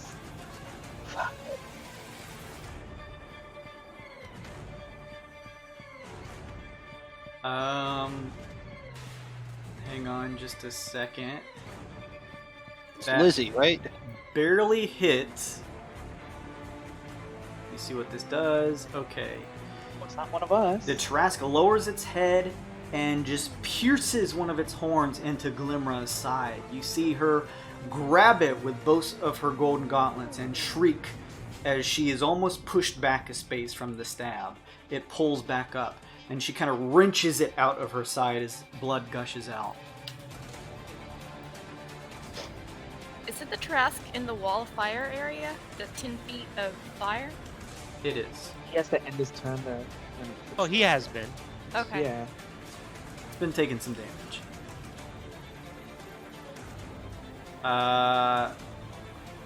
One more D9 roll, please. Stop it, Jason. It's almost like Tarasks are really scary, and we totally lucked out killing one earlier by cheesing it. Rinkaz, do it again. Do it again.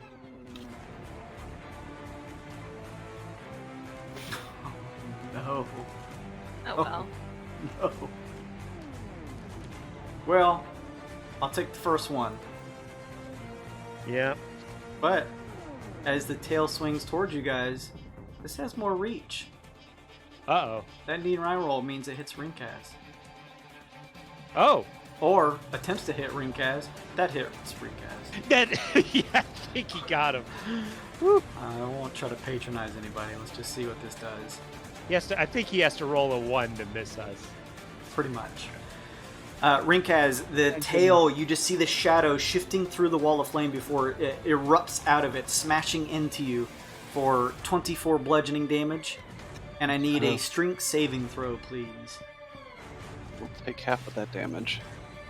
Nice. Strength saving throw? Yes. Oh, wait. I've got 2 uses of Indomitable. Well, yeah, see if you fail first. Does a 14 fail? Probably. Let me check really quickly here. It's a Trask. It's got a strength of like 400. Yes. Alright, I'll just use a point of Indomitable. I mean, That why seems, not? seems like a pretty good use. Yeah. Okay, maybe not. The force of the tail knocks you prone. Great. Hey, at least that happened at the end of the turn. That's true.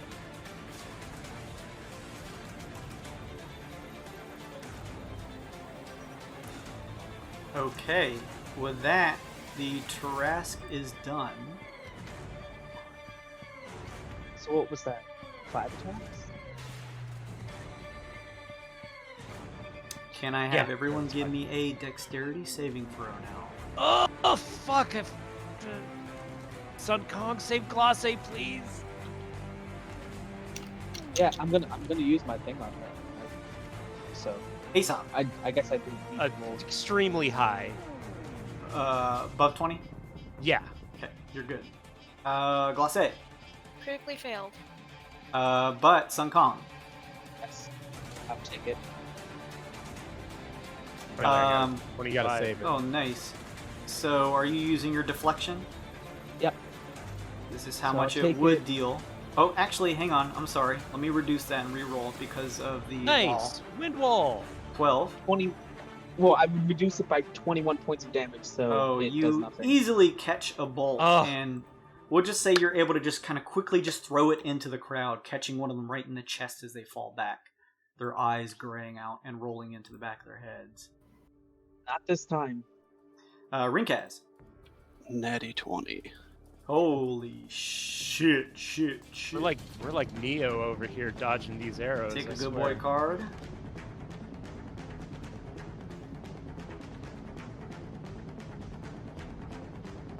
And you take half of this. So you take a whopping minimal damage. Sun Kong, you help the Glacé and take 16 points of piercing damage. Oh, I forgot about my whatchamacallit, my tattoo. I reduced that damage. Cool. And Doesn't BD? that also take a reaction though, Sun Kong? No, it's just my tattoo automatically Ah, does so that for me. Good. For BD. any bludgeoning, piercing, damage, I just get to reduce it. Well, by 1. Whatever, still. Something. 22 save. Oh, nice. You take 3 points of piercing damage. Okay. Rinkaz, you take like 1 point because you have your boom. Oh, that's right. Don't forget. Howie. Fong Chemo. A lot and a lot more. 25, I think, is the low before I stopped adding. So both above 20. You guys quickly dodge out of the way. Evasion. Can I get a D6 minus 3 because of all of the antics that you guys did that last round? Yeah, D6 minus 3. It's a negative number. Yeah, -2. Oh, yeah. Yeah. The confusion, the explosion happening behind you, the Tarask now centering its attention away from the Spirit Warrior, which you can tell looking at some of the faces of the Dark Trine is worrying them. None of them are trying to push through this turn. Yeah. Rinkaz, you're up. I'm going to use my action to stand up and keep up with the group. That is my full action. I'm going to use as a free. No, it's not. Standing up is half your movement. It's half your movement. Yeah. But this round, I have to move with the group, with the orb to move forward. Like 10 feet. You've got 25 feet of movement, right? Yeah, you're not 30. moving a whole lot when you move with it. You're plenty fast enough. Don't help Jason, Rinkaz. You help you. Makes you go back. I'd like to use a potion, actually. Okay. Kind of want to heal. Let's see, greater healing potion is how much? 44 plus 4. Alright. Just chugging potions as the Tarask beats the shit out of us. Oh, man. Alright. So 9 plus 4. Alright, cool. Thank you. Anything else, Rinkaz? Since it's still thin, that's it. I'm just going to pull my shotgun back up and get ready to attack next round. Okay. Glossy, your body aches. Yeah, I'm going to cure wounds myself at 5th level. Oh, Place a hand on yourself and can feel the regenerative energy of the magics entering your body. Okay. 29. So that was an action. I don't think I have. Does anyone else need healing? No, that was a spell. I'm done. Yeah, you're fine. Glossy, as you look up, it's almost difficult to see into the sky from just the darkened volley of range attacks that are coming towards you, but you're able to see through the piercing volley of fire and see that in the distance there is a blue whale ship descending. Ah! Chemo, you are up. Chemo push forward with a fancy step. I'm going to do. With fancy Jesus step. Christ. I was typing something else, so I got confused at what he's going to do. Step of wind, so we get to advantage at his athletics check to move forward. All right. Athletics. And waboom, shaboom. Oh, these look good. 16. Oh, Okay. 17. 17. Bonus. Yeah. 17, all right, not bad. You're able to holding gets on top of you as he in his hands is holding tight the orb. You're able to kind of just push against the weight of the planet itself to push you guys up 2 more spaces. You could help by walking a little bit. I'm almost thrown off. I'm doing my best to just hold on to you. Okay. Anything else, Chemo? Nope, that'll be it. Okay, and Vidi. Vidi is going to slide up 2, use a spell slot to cast. Your guys' bottleneck is working pretty effectively as you see in Vidi. I'm going to cast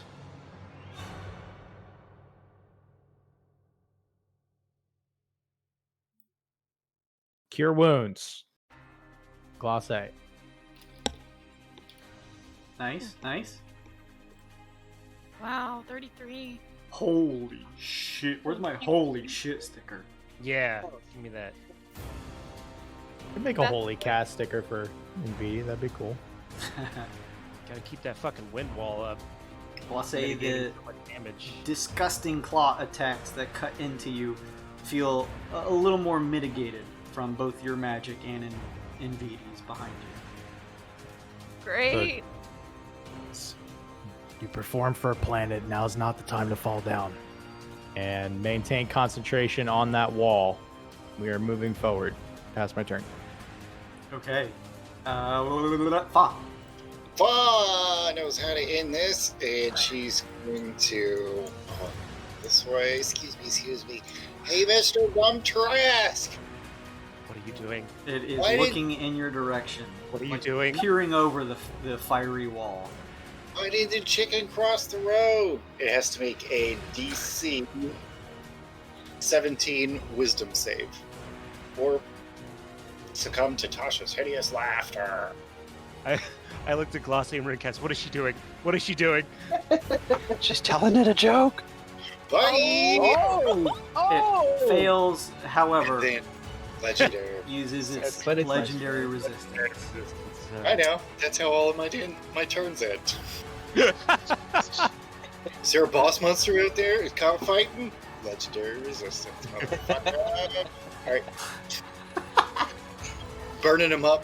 I'm just going to remind you that I personally have seen 2 of them used against me, so I'm counting. It has 20.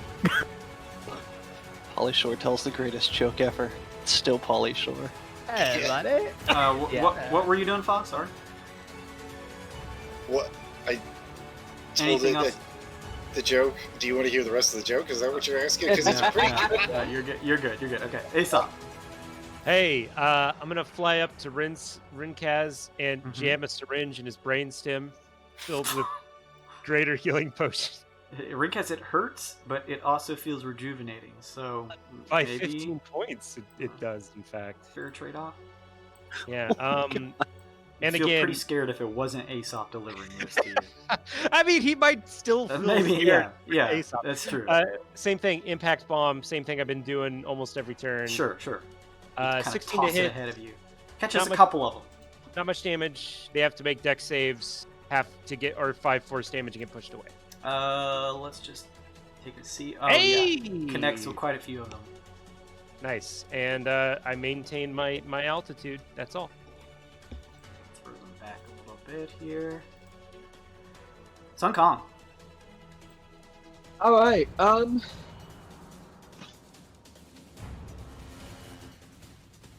You know what?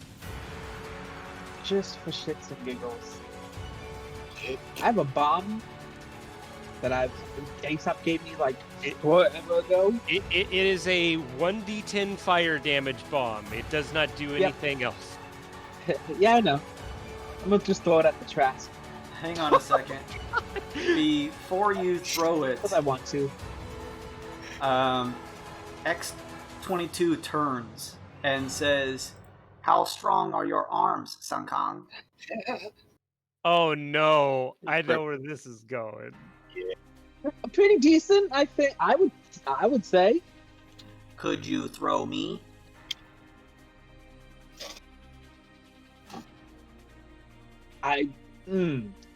That maybe. I mean, I'm not that strong. I could make you stronger, Aesop says. Floss starts looking through her bag to try and solve this too. I can teleport you. Ooh. That might be a little more reliable. I only have a 12 step. I'm all about dex. As long as I am the only one going to the destination, you do not want to be with me when this happens. X22 says. Okay. I recommend teleporting then. I can teleport you 200 feet. Oh no, 500 feet anywhere you want. Can you teleport me inside of the Tarrasque's mouth? I can see it, I can imagine it, so yes I can. Oh no. This is the greatest you. metal concert ever. Huge mosh pit, shrapnel, fire, and it's now going to be raining blood everywhere. All right. So this is Dimension Door. Do I have to bring myself? Because if that is the rule. If the text says so, then yes. Oh. I take back what I said. I can bring another creature, and that's about it. Sorry. That's okay. That's okay. I mean, I could try. Sun Kong, Give it my best. X22, as you see, is in his robot form now, so he probably has some heft to him. But I mean, you're no slouch when it comes to well, actually, I don't know, strength-wise, maybe you are. I know you're extremely dexterous, but Aesop says, "Let me use my strong hand. I've got this." If I can use if I can strength, athletics is technically strength. If I can use athletics, it's a plus 11. So I mean, it's up to y'all. Well, I mean, Could I you use athletics, Jason? I mean, this would be primarily an athletics thing. Keeping in mind the turn order, X22 also says, even if it means you are all able to position me in a pertinent location so as to draw in the maw of the Trask onto my form. Well, what if I don't know. Can we distract? Like, can I call out to it and I mean, get if- its attention and you stop? Jason, you said I could. This is like an athletics thing. I can. If you're trying to pick them up and maneuver them, this would be an athletics check to Okay. use your strength to try and do what you can. Okay, my athletics is good actually, even though I don't have a great strength. It's just from being Atheling and everything. So I will do that. That's fine. And I will also use shit. my inspiration. Good. It's for no advantage. Because Holy shit. So what do you explain what you're doing before you roll? so I'm thinking of it trying to I have rope in my bag and I'm gonna pull it out and try to like wrap it around him and then I can use it as leverage to swing and then release him, kind of like he's on like a shot put almost. Yeah, okay, so we'll allow this. This sounds good. You use up everything besides your action to get this rope wrapped around X22, and you begin like literally leaning back, swinging it around. Wow. Story crits. You love to see it. I do love to see it, that's for sure. But the other rolls ain't bad either. No, either one would have worked probably. Holy Crit. shit. A fucking crit? Sir. I can't believe it. You need a good boy card, first off. Take one of those. Remember when we Pleasure. stunned the Tarask and beat the living crap out of it? And X22 blew up in its mouth. Well, Maybe. let's see. Remember that time we celebrated too early and all died to it? Sun Kong, you like leaning back on the backs of your feet, swing X22 around. Because of your sort of ingenious way of using your weight to try and swing it around, it's actually a little bit easier to get X22 off the ground from the momentum. And you, using your precision and your dexterous nature, kind of pinpoint the area you need to swing him to, and you just launch. And you all watch X22 fly through the air. The Tarask curiously watching as X22 speeds towards its face. The consortium just watches in awe. Superman. Uh, fuck it. Hang on just a second here. I need to look at something here. What is this called?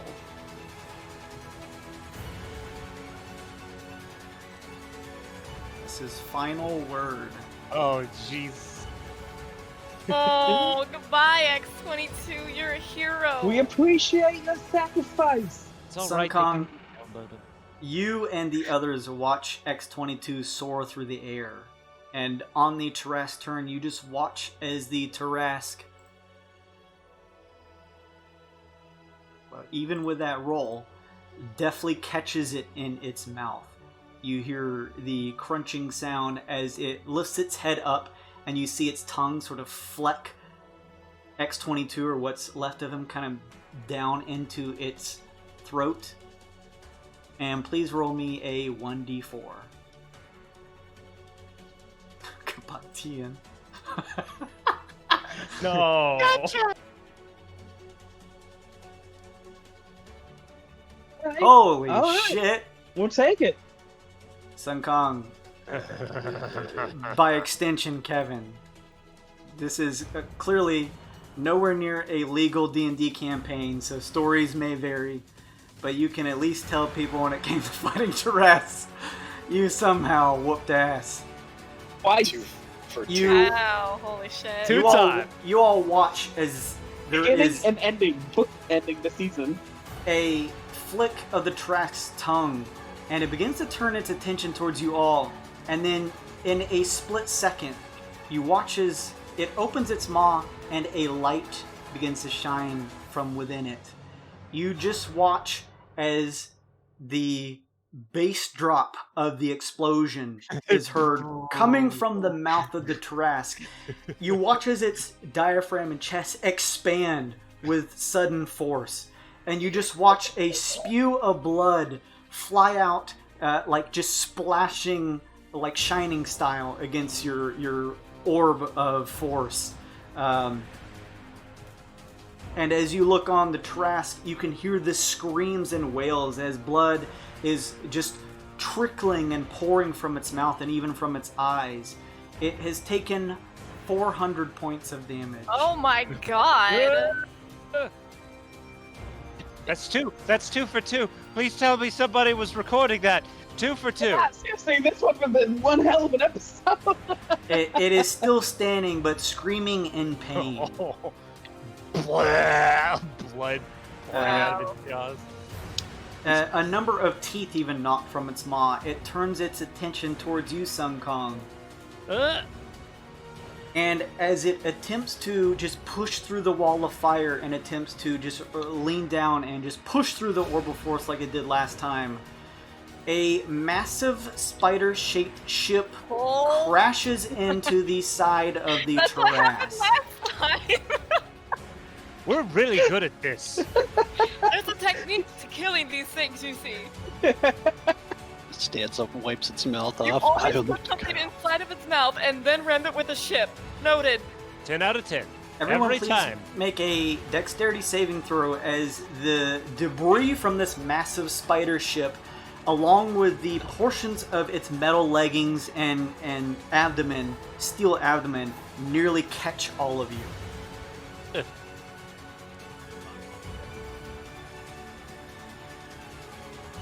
Well, I was bound to fail one of them sooner or later. A chunk of Tarrasque.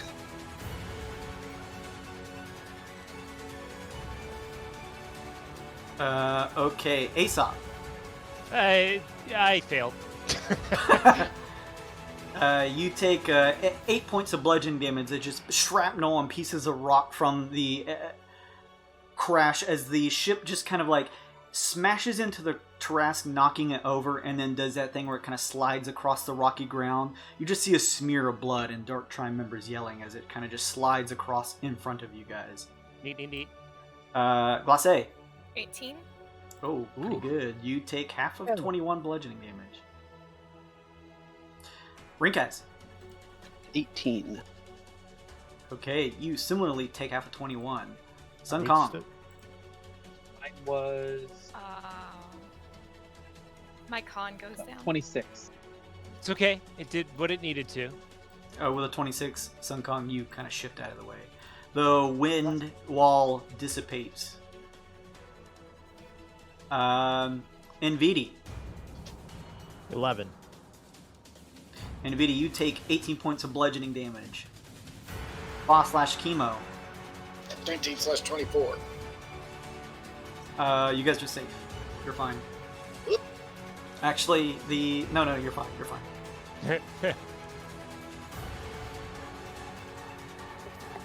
You guys can now all see the massive ship that I need to put up on top. Oh, Kong. There we go.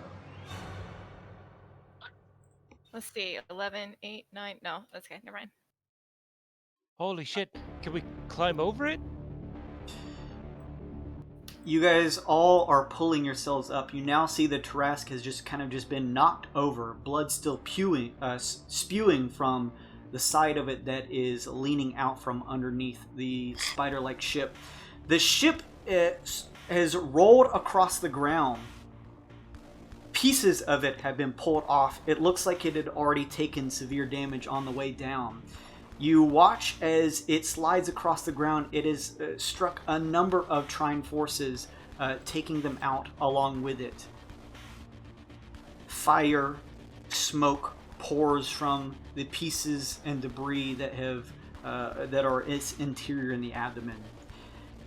You can all see high up above, on top, towards the front of the spider ship, there seems to be some type of exit, some type of porthole, and you watch it fly open, the steel top throwing itself up. And you watch as it looks as though a Neogi is trying to quickly skitter out from it. You can see the number of marks, cuts, and wounds that it has already sustained from the crash. As it is attempting to pull itself out, however, you watch as what looks like a yellowish blonde pseudopod throws itself out and wraps it across one of its legs. You then all watch as a meaty fist grabs at the neck of the Neogi, and through these shouts and yells and fire, you hear, "Where do you think you are going? I did not say you could leave just yet." My sister, Lustria! And you watch as the Neogi, shrieking, is pulled back down into the ship. You hear a crunching noise, and watch as stepping out from the top of the ship. Oh no, I put her on the back. Damn it. Oh There no! we go. Hang on, I can fix this. You can't, Jason. It's too late. Just go with it. She goes to the front. You all watch as Lustria pulls herself out from on top. Sister! She turns. Oh, Sister! okay. Sorry, I've been gone for a while. You see that she actually is got a couple scrapes and nicks across her, and she actually has an eye patch. Oh. Huh. Stylish. Look at that. She looks around and says, not the best job, but that should help clear the way. Sorry for any damage in the process. She is able to hop down and begins to join you all. You guys all watch as some of the Trine, from just the sheer shock of this ship crashing and smashing into them, are beginning to brush themselves off and pull themselves up. You can see from the just weight and size of the spider ship that between the head of the ship and the funnel of like the neck going to the abdomen, that there's like this it's like an arch now, and you guys can like pass underneath it from straight up ahead. Nice. And the pathway is cleared. Dark Trine members are beginning to pull themselves up, but you now watch as a number of humans and other humanoids begin to pull themselves out of the top of the ship valve, and yelling, screaming. You can see some of them who actually have what looks like broken shackles. They look like probably freed slaves. They all begin to jump down, and using weapons that are kind of fashioned similar to what the Neogi would use, begin to attack the Trine members around. I fucking yell at them to get in. Get in, nerds. Can we We're let them leaving. in? They seem to be focusing on keeping the Trine away from you guys. Oh, good on him. They're like buffering the trine. Popping out after a good handful of them have jumped down and are trying to kind of fend them off from getting in your way, from passing under the arch of the ship. You see a familiar face pulling themselves out from the top. And of course, I similarly put him at the bottom. You see Krieg. Aha! Oh. Freaking! My He had God. to make an appearance. Cregan, you son of a bitch. I would like to throw a gun to Cregan. Yes. What gun do you throw? I will throw my original rifle to him. My OG original one. Give me like another kind of dex toss. I take it OG back. The Wyld. energy blade. I'm gonna throw him my energy blade. Right in his chest. You're able to at least kind of toss it up to the top of the level of the deck there. He looks back at you all and smiles. He says, I'll handle it from here. You guys go ahead and push forward. I got a couple more boys I'm going to feed out of the ship. Hey, you're on our Marauder Oversight Committee. You better live through this. Lustria looks up and says, You idiot! That wasn't the plan. You're supposed to come with us. You watch as Cregan just looks towards you, Rinkaz, and says, Hey, buy me a beer when this is all over, alright? Oh no. No problem. Bring back my damn sword. You see Cregan pick up your energy blade, and as it lights up, he disappears into the fray along with the others. The way ahead of you is clear. Lustria quickly holds up position with the rest of you. The ship somehow shifts towards you. No, it doesn't. Just kidding. Sorry. She slaps you on the back with a hearty smack, Glacé. Final push, sister. She points. You all see the whale ship descending. There is a volley of bolts and ranged attacks that are connecting at the sides, but because of the thick steel that surrounds it, it is largely deflecting most of them. The sheer panic and chaos of the battle between you all has made the LZ relatively clear, so you can push on. You guys push ahead towards the whale ship as it is Yes. close to landing. Okay. I throw a smoke bomb behind us to do the whole like LZ extraction thing. Nice, nice. Okay. You guys all press on. I'm just moving the ship so I can move your tokens. So with that, let us take a quick 5-minute break. We're not going late tonight. You're all safe. But let's just take a quick 5-minute break so I can pee real quick. Like the It would be 3:15 in the morning right now. Please no. 3:15. Holy shit. Well, I'm gonna BRB as well. Yeah, hang on just a second. We'll be right back. Taking a quick pee-pee break.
Holy shit.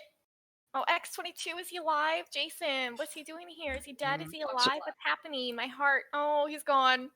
I just want to think He blew about up. like the last thing that they saw was 22 get launched in there, and then it explodes. And you remember when you were a kid and you stuck stuff in the fan at the back and it would like shoot out the other side? All that blood just got sucked into the wind wall and just pushed into a line of the dark trine, and then it drops, and then they look and you see a flaming, smoking head of a Tarask, and a ship lands on it. I don't think they want to fight us. Why would they want to fight that? They're covered in blood. That's blood. Tarask blood. It's the best concert I've ever been to. Aesop's like, I already have like a gallon of it. It's fine. Probably don't That's need first any. time. Are they retreating at all? Did we leave off on them retreating, or they were just getting pwned? They were in complete disarray. I think we're using the Their ranks have fallen apart. chaos to get the fuck out of here. Can I make Yeah. it even more chaotic with my mic and start the propaganda of the Vespers are trying to take over the multiverse and kill and end all life? Like, just start spreading all the shit that we know. You have no idea who among them would be listening, but you scream into your microphone these things. Yeah, I'll do that. We'll be plodding along, and I'll do that. Fox to translate into all the languages she knows, which is quite a few. Shit. Starts a mosh pit, sets things on fire, starts and incites a riot. You all push ahead. Chemo, you kind of throw Gizzlebolt down to the ground. Pushing through the large mass of Trine, there's now this pocket that you guys in the chaos have opened up, and he's able to run along with you all. And so you kind of keep towards the Tycoons up at the front as the rest of the consortium kind of rallies, following relatively close behind you. You push ahead with the orb in Gizzlebolt's hand still, as you see the whale ship descending and descending. Within a few more seconds, it'll be close enough for you to get in, Glace. You look up as you're shouting out, pointing out the propaganda of the Vespers, when an unsettling feeling rolls over you. Something doesn't feel right, Glace. Mm-hmm. Why? Can I do some kind of check? How many fingers do I have? 10? Okay, alright. Limbs, they're all there. Look. Rise. Are we in the Check the Wyrd? crystal communicator. Yeah, let's You, check it. Glace, you remember your adventures with Rayon, Yeah? and how you were all able to, through the adventures of some time travel, were able to affect time in small details. However, were able to largely keep things the same. Uh-huh. As if the world has a way of course correcting. Or there should be. The details can be tweaked, but somehow things mostly stay the same. For whatever reason, this thought pops into your mind. Mm-hmm. And as the whale ship is about to land, Oh my god. the ground beneath you rumbles, and you all watch as a massive Tarask rock connects with the whale ship, and it splinters open. The blast cuts into it. Wait. It ignites in front of you all. The blast seemingly happening almost in slow motion as you watch it immolate. Pieces of shrapnel are being thrown out from it as this massive rock connects. And then, as you all peer around, it seems as though everything is slowing down. Oh no, this isn't supposed to be happening! It's them, it's the Vespers! Or That when we all broke the devices, it just took a while to take effect. appearing in front of you as the explosion of the whale ship has been caught mid-blast are the Vespers. Oh no, it's the Vespers. You were right.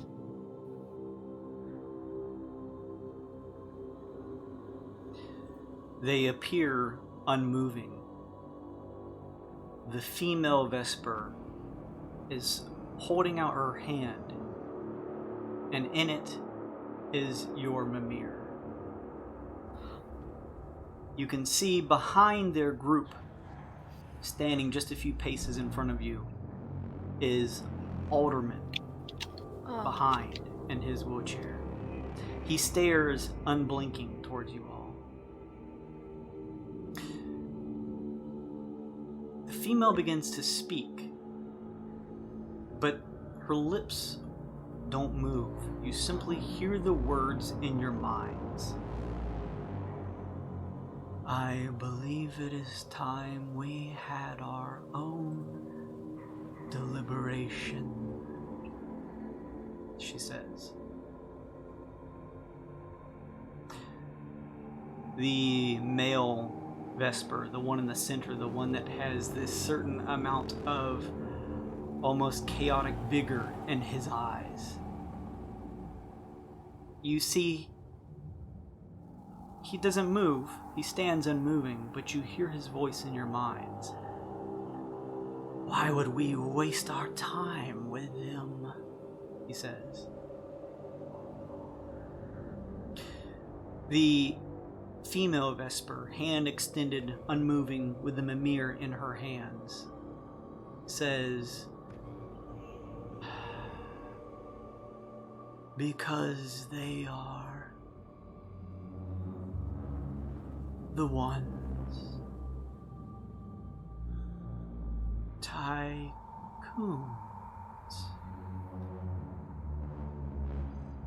Imagine a scenario.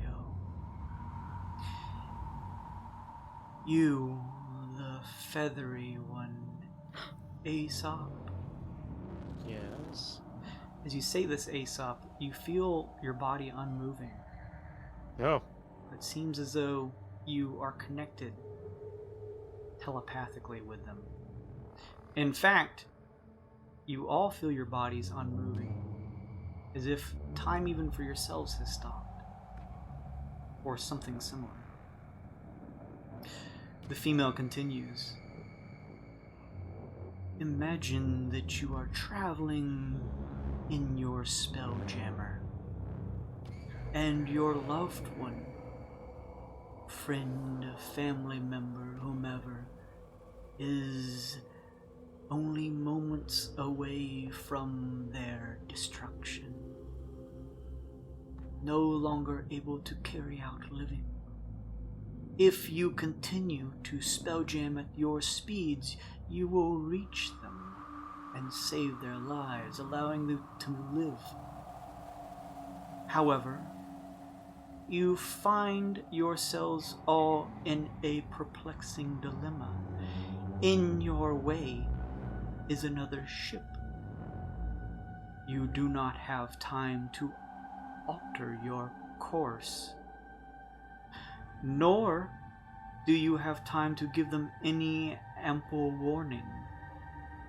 Your ship is armed, and you could blast them out of the sky so as not to impede your travel. You do not know whom is a part of this ship. Perhaps they are ne'er-do-wells. Perhaps they are innocent bystanders. What would you do in a situation like this? Is this just Aesop hearing this? She has pointed you out, but seems to be addressing all of you. Aesop would say, there was a time when I would not have hesitated. I'm guessing I'm speaking psychically, not Yeah, moving. you feel your mouth unmoving, but you're able to communicate. There was a time where I would not have hesitated. A younger version of me would have blown through the entire ship and killed everyone aboard if it meant saving a loved one. But knowing what I know now, There's no excuse for that. I would make the necessary arrangements, move past the ship, and deal with the consequences later. It's not worth throwing away potentially innocent lives. Nothing is. We don't kill want, I don't think. Her eyes unmoving, she's silent for a moment. So, none of you would save those that you loved, the lives that are close to you, that you cherish. If this was the only option presented to me, I wouldn't cause innocents to suffer in order to save the life of one, no matter how much I love the one. Then I believe I have mistaken my understanding of you all. Well, perhaps your information was just outdated. Vesper in the trench coat, unmoving, standing with his arms crossed, doesn't turn, he just kind of looks ahead. You hear him though in your minds. Do you weep for long dead civilizations? Can you even recount them all?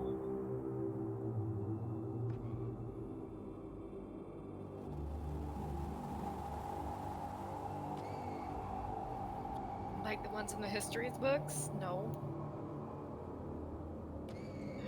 So then there are lives out there in the past that mean nothing to you. This is a pretty faulty assumption. We had no autonomy over the past. We can only keep living in the present. Previous lives are... Oh, sorry, go ahead, Rincast. If we don't know who they were or can't remember them, how can we weep for them? How indeed, the Vesper in the middle, his gaze fixated, a almost feral look to his eyes. How indeed. Tycoons, we care about ourselves. We too live in the present, but our present is far from this point, far, far ahead.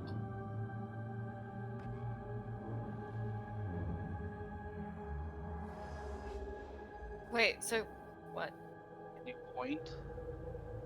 Because I don't believe that. Your present is here. You can't be in two places at once. So your present is present. Our actual selves exist in a time beyond all of this. At this location? No, none of this is here where we are at. There is nothing except the basking darkness. Okay. Even so, it seems you have some degree of control and autonomy in this time that makes you wholly different from us and how we relate to previous civilizations. Indeed, we are nothing like you. Perhaps, but you at least must understand that all we are doing, using our psychic presence and potency, is sending a piece of ourselves, a fragment, a seed, to individuals throughout the past, in the times before ourselves, so that we can enact Twilight and ensure our existence. These forms you see before us, fleshy and small, are not our true selves, simply a merger of one consciousness with a fragment of our own.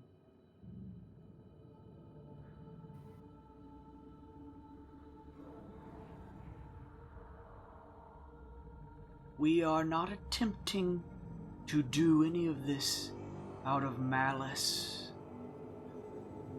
We are simply enacting our own future existence. But why do you have to change the past for that if you're already in the future presently?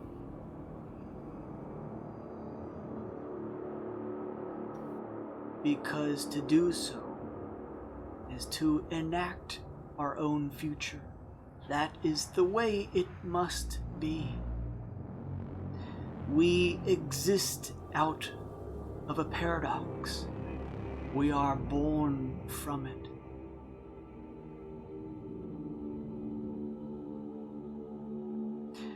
The Lady of Pain,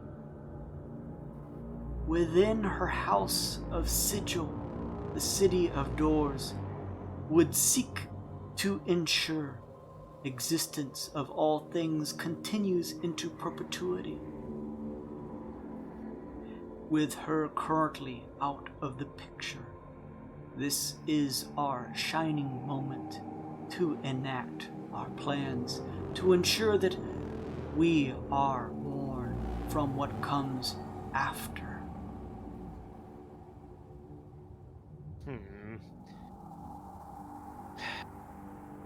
Well, I can at least understand the desire for self-preservation. But you should know that we will continue to fight against it if it means the eradication of our entire civilization. A very primal decision. One born out of wishing to survive. You understand then, no different than our own.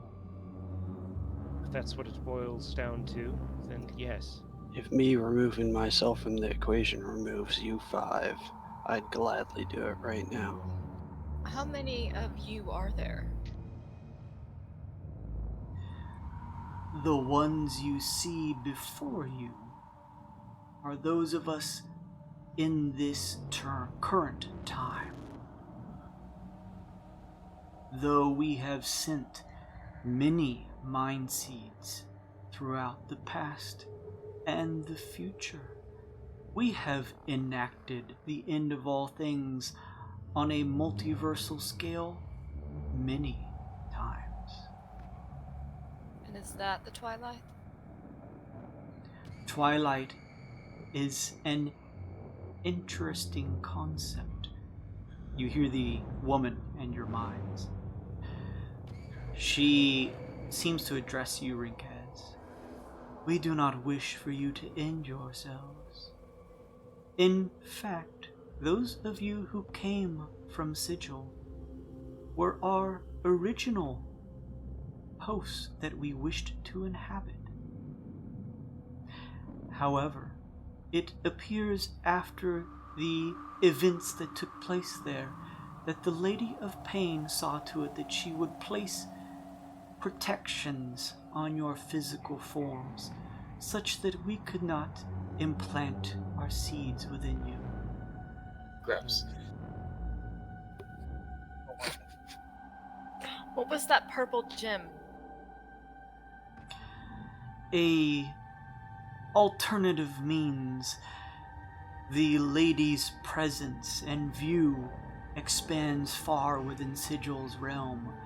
We use the resources of the 10th pit to locate a potent being, similar to ourselves with its psionic powers, in an attempt to be able to bring enough pieces to form together a gateway that would bring it within Sigil. We attempted to use it to control the lady, but that did not play out as planned. However, Sigil is now gone, and the lady is too. However, some members of your original team are not. In fact, all of you Tycoons have been integral to our plans. Your persistence, your tenacity cannot be discounted. You Wyld Tycoons were the key to our plans. These forms and these particular mind seeds, we are simply the torchbearers. Unmoving the leader, there's almost a glint in his eye. I see now. You are right. Tycoons, you are our twilight. What?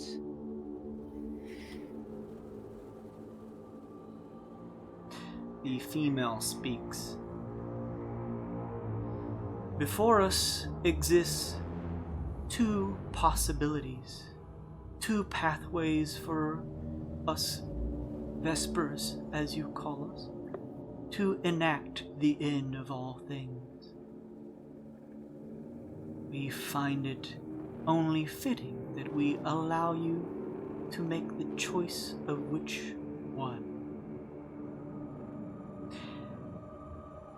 Here, and you all are able to see the Mimir in her extended hand. Your Mimir, it will lead us to the deepest secrets of your ship and whatever things lie at its center. Your other choice is for us to commandeer the awaking Witchlight Marauder, including the leaders of the consortium. We shall allow you the privilege of choosing which path. Well, look, we're still like frozen in time, right? You try to move and feel yourself unable to do so. It's almost as if the female notices. You are not trapped in time, however, we are speaking at such a high rate due to our psychic abilities. We have but a sheer moment expanded your consciousness so that we can communicate at a rate that makes time seem as though it is unmoving. But you may deliberate amongst yourselves. Well, I know that I don't need much deliberation, I say to the rest of the group.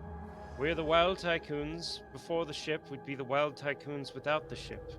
We have Kui, we have the Consortium, and more importantly, they wouldn't have a Witchlight Marauder to destroy the universe with. If only offered two options, they can keep their stupid Mimir. What do the rest of you think? I agree. I think, I don't know, something to do with that vision. I agree. Why would they offer us? Why would they offer us the other choice? This seems too obvious. What do you call yourselves? I know we call you the Vespers, but what do you call yourselves?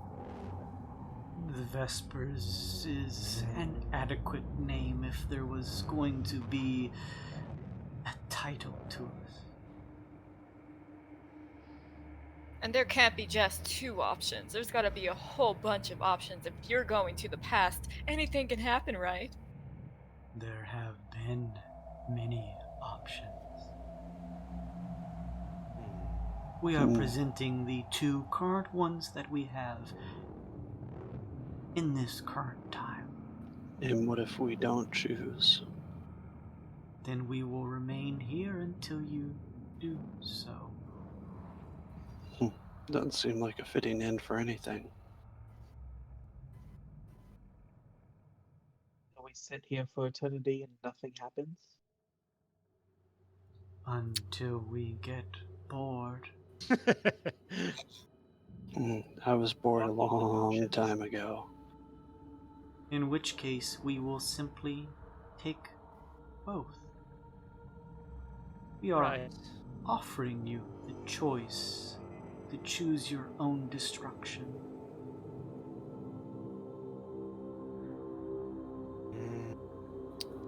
A choice of damnation. Not a good choice, truth be told. We don't know what's inside that ship, but we do know exactly, well, a lot of what that Witchlight Marauder can do. It could be anything. It could even be a Witchlight Marauder. It could. Me too. It's a Tarask full of more Tarask. It'll be a Metal Gear.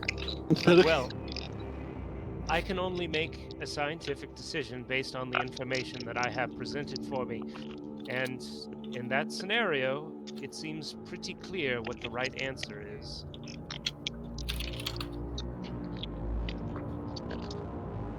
Does anyone else have anything else to put in? Kui, if the geodesic ship is destroyed, will that have any adverse effects on you? Other than nostalgia, of course. Not anymore, no, but there are others on the ship. That was my question. If we choose the ship, will you allow everyone else on that ship off? Oh, good question. Good question. She says, in your minds, if you allow us the ship, it will be considered our immediate possession. Oh, that's a no. Okay. Who all does that fuck over? The Arcane Man, Old Ganny, Ukog, Cog! Oh! Sugar and Whatever. Lizzie, Uh, the Bionoid weapon, oh, fuck. all of your research. Oh, my research! I could reproduce most of it, but I had a lot of goodies. Oh dear. Whatever else is locked inside the ship. But okay, let's think about this logically. If we give them the Witchlight Marauder, they have the Witchlight Marauder, and we don't have an immediate way of stopping it.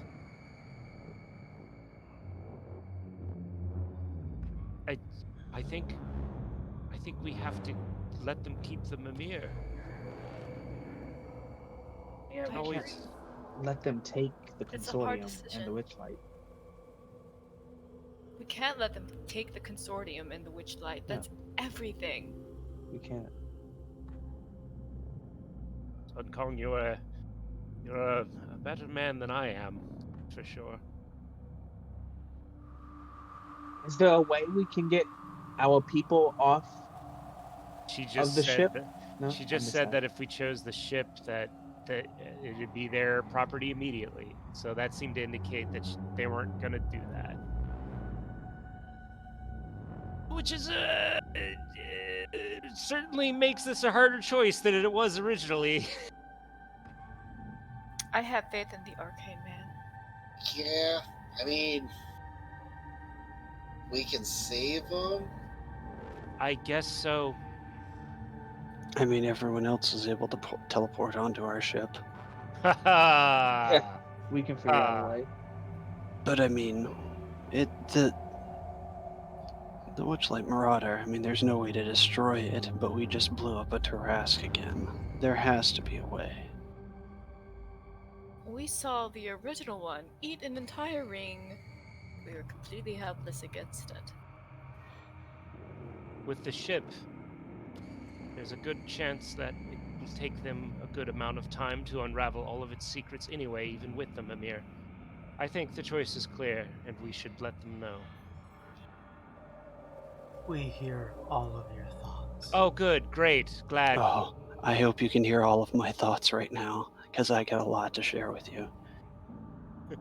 Bro. If we have the option, can I not hear Rinkaz's thoughts? So, have you come to a decision? Keep the Mimir. Keep it. Then you are relinquishing control of your ship and whatever hides within it to us. Wait. Under duress.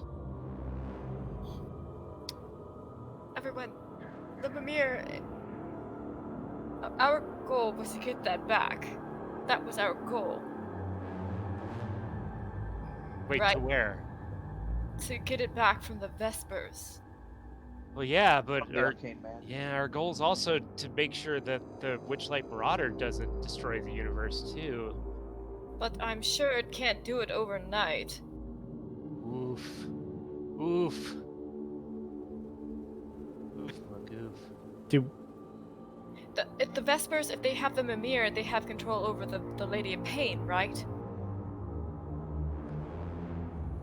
Is that how that goes? You don't know, Clausse. Oh. You don't even know if the lady is still around, where she would be. I don't know if this is a check that I can make, but I feel like the Witchlight Marauder and then the Mimir are unbalanced, but I'm trying to decide which way they think the balance of the trade is. They clearly think they're going to get a lot more out of one side of the trade than the other. Which one is it? None of you are able to move, so I will say you can make an insight check because your consciousness is still there and able to process information, but it'll have to be a disadvantage because there's no body language to read. It's just the cadence of their speech in your mind. I'm gonna do it. I believe in you. Advantage. Advantage. Oh shit, okay, so just a straight roll then. And Fa's pretty insightful. Part of the cards. D20. Story crit. Story crit. D20 plus 10. Woo! 25. Oh, it's pretty good. Alright. You get the sense, is this Fa? Yeah. You get the sense from the way that they're saying things that while the Marauder, there's a couple things with that type of check. You get the sense that there is a clear benefit if they not only command the Marauder, but you know that they have vast psionic abilities that you've seen over this period that they can use to either subtly or sometimes not so subtly control individuals. And they also have the full resources backing them of the 10th Pit or the Peacekeepers. So it's possible that they could essentially either destroy and completely disintegrate the 4 factions of the Consortium, or perhaps even more perverse, they could instill themselves into those factions and have all of those resources as well, on top of a Witchlight Marauder. You don't get the sense that you know exactly why they would want the Mimir, but follow that check, you have a sinking feeling that they seem to know what they may be getting if they keep the Mimir and have your ship. That reinforces Fa's preconceived notion enough that Chemo just starts thinking very loudly all these weird poems that don't make any fucking sense, and Fa just keeps on whispering little bits into everybody's ear in the distraction. They clearly want the Mimir the most. We can't give it to them.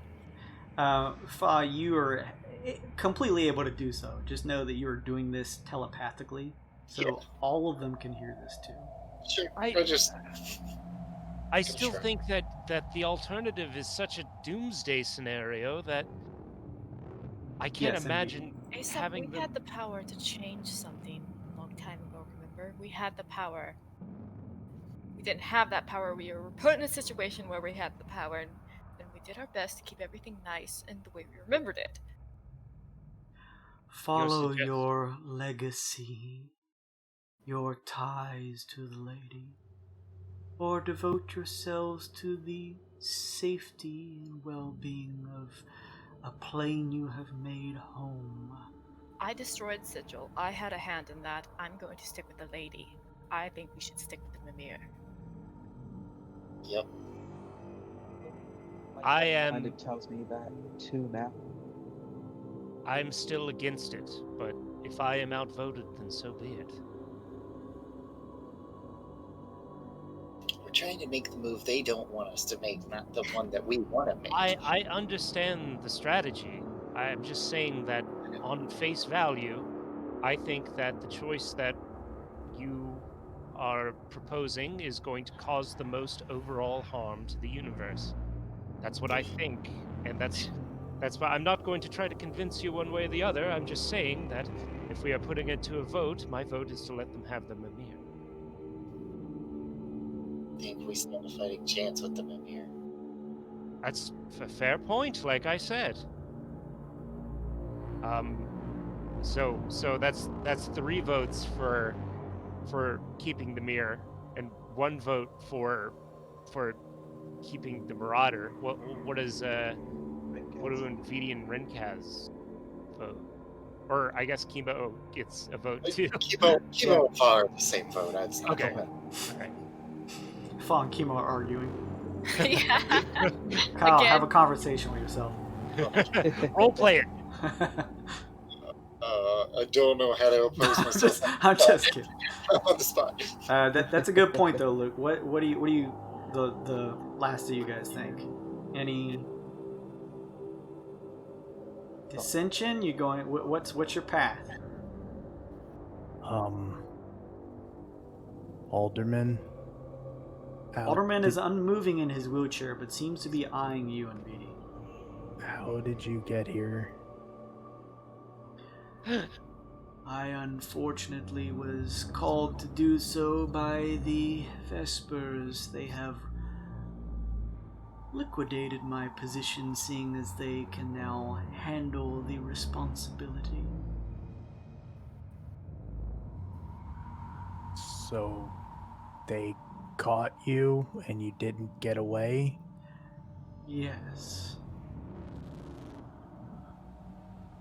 And you don't want to be here right now? I would rather not, seeing the circumstances. Price What- is right is on. The Vespers wish to show their display of power, and I intend to watch it play through. Whatever comes next, so be it.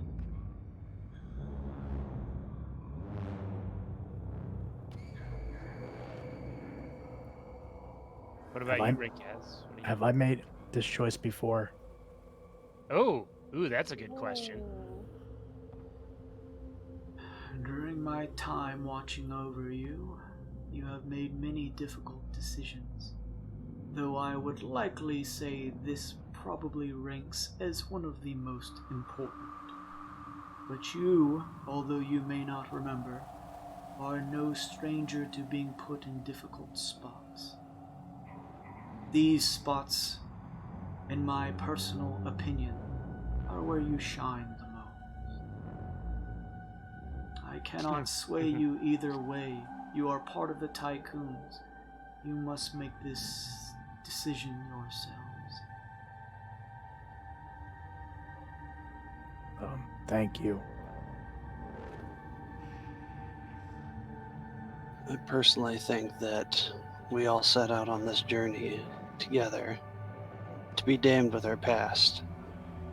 Memories or not, we're not living the past, we're living now. And we agreed to take the geodesic ship from the arcane man and venture forward. We live in a galaxy with a bunch of people that we've met, and if I could, I'd turn my head and look at everyone behind me and say, full of a galaxy of people who lied to us and played with us and toyed with us while they had months, years to plan their weird psychic Vesper plan when we could have been doing something else greater. If it comes between the ship that we could have used or can use to help save this galaxy and fix Sigil, or some giant planet-eating monster that can't even home on to us to begin with, I think that's a clear choice. Unless you have a self-destruct button on that crystal communicator, and you can just blow the damn ship up. And after we give it to him, blow it up. Give it to him and blow it up. Rinkaz, you are unable to turn your head, though you do deliver this message, unsure of whether or not they heard it behind you. They probably did, though. I mean, let's be real. At any rate, I believe that Nvidia, unless you have any final dissension, I am outvoted. So then, the choice is made. Nothing personal, buddy. Oh, nothing taken. Sorry, everyone. We are going to keep the Mimir. In hopes that we can make things right. Then it is decided.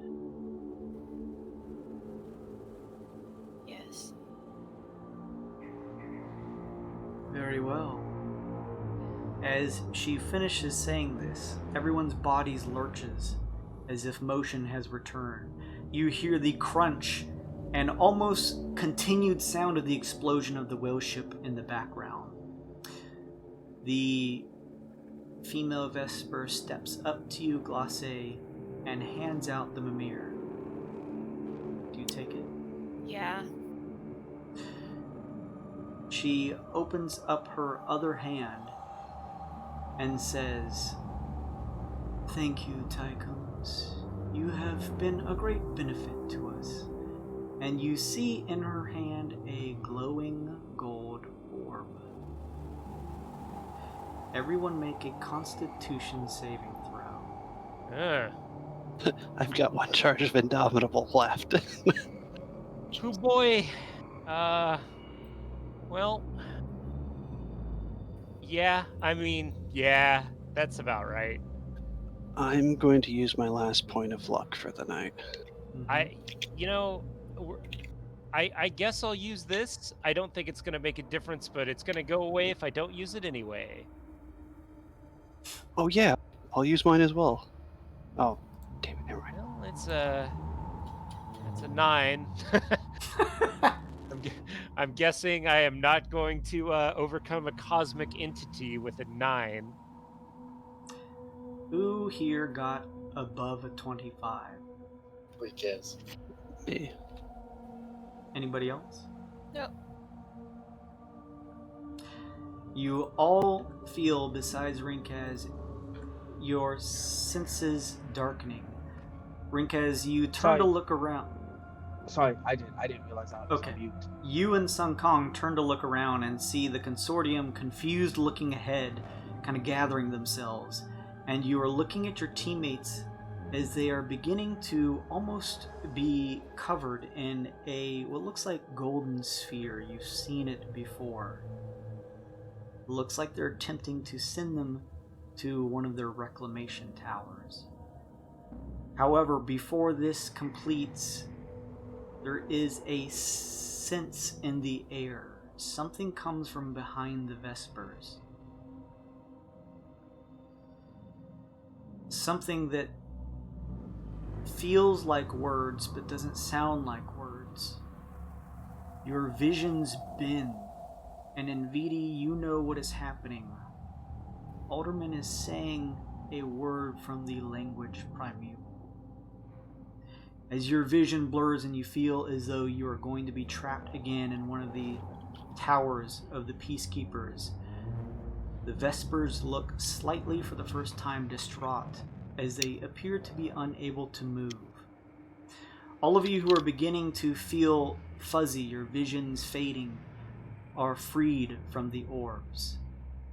Alderman shifts in his chair wildly. You hear a crackle, like a spark going off, and then the sound of bending metal. And you hear Alderman yell out, "Quickly! Teleport this from here! Get away! I can only hold them for so long! You only have seconds!" And in video you watch as his form folds in on itself once, twice, like paper folding up. There is a flash of light, and there is nothing but a broken wheelchair behind. Blase, Mimir in hand, what do you guys do? Go! Yeah, can we? Is there a way we can? With the consortium? Yeah, like, Is that the way for me to do the thing? Well, we have the crystal. Well, I don't know if we're close enough to teleport. I don't have that slot anymore. Oh no. Can we? That would only take a couple of people anyway. No, I'm saying, can I do the thing? The word? The word, the trick. Is that what he was saying to do? He specifically said teleport. I mean, we had a full-on battle. I haven't rested up. I don't have any spell slots to teleport. I don't either. If we can't move. The Vespers begin to slowly shift as if they are breaking free from whatever held them in place. I can try to do the thing one more time. I don't know what it's called. I mean, That's all I got. If it's our only option, let's do it. We can nurse you back to health if need be. If I live. If you live. Cool. Do it. Hey, even if you die, I can still bring you back to life. Not from this Yeah. one. Oh no. Oh. So, this geodesic ship. Is there anything I can do with the crystal communicator or the Mimir itself? Put them next to each other. What is the Mimir? Put them next to each other. What do you do with the Mimir? Is it a mask? Can I put it on and see if it can take us somewhere? No, it's like a skull that's covered in this Okay. strange black leather. I asked the Mimir to take us to the geodesic ship. In the name of the lady. Ooh. Glacé says this very quickly, and you hear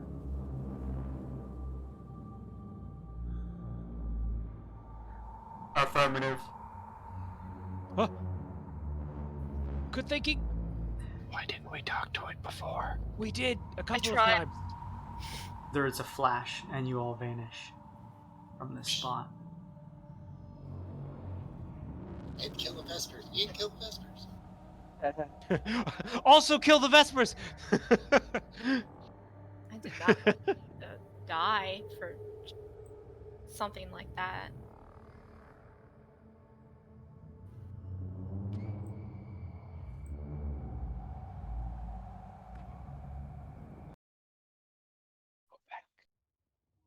Your vision returns to you.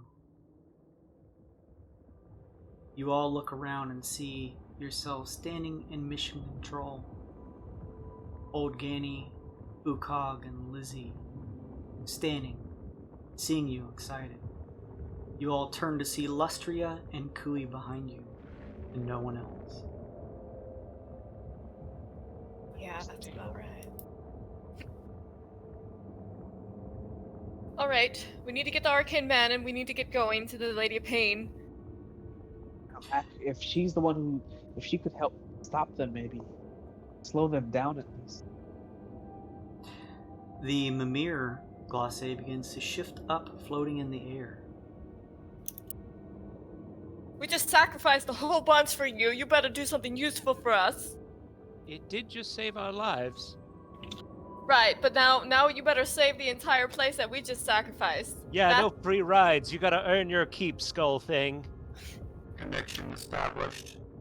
Maze of the lady. Names of the lady. Reorienting. You guys hear a loud shifting coming from outside of this room. Please don't be a big giant robot thing. Is everyone all right? You hear old Ganny say as she looks around a little unsure of what's happening.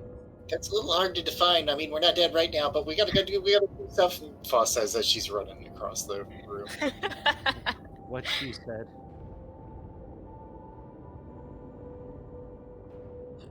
Core of the ship has been unlocked.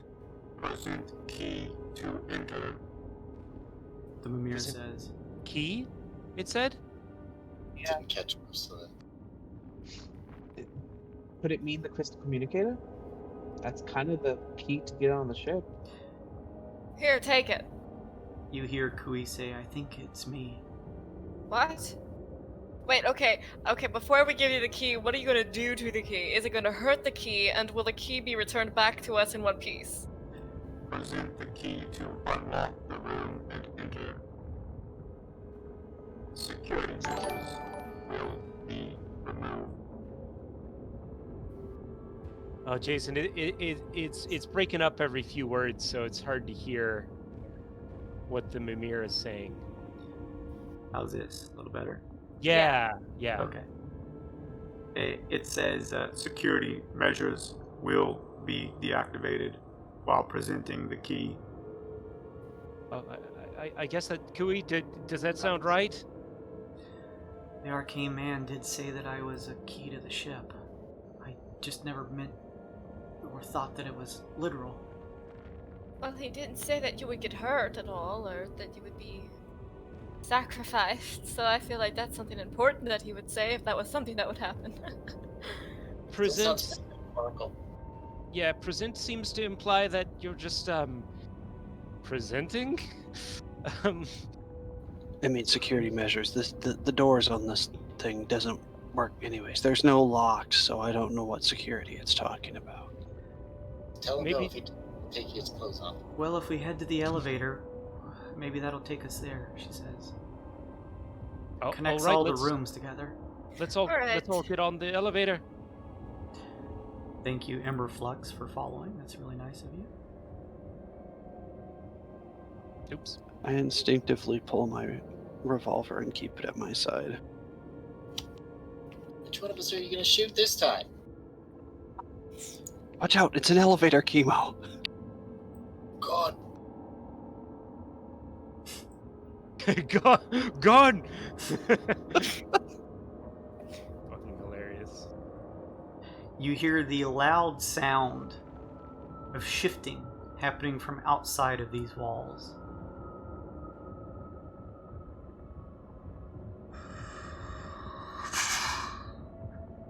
There is the sound of wall meeting wall. You hear the Mimir say, "Unlocking.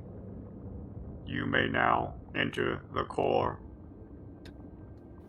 The core. Okay. The hexagon patterns on the wall that make up the interior of the geodesic ship shifts open now, revealing a hallway. You all begin to enter and walk through that hallway into a large open room. As you step through this large open room, you all find yourselves standing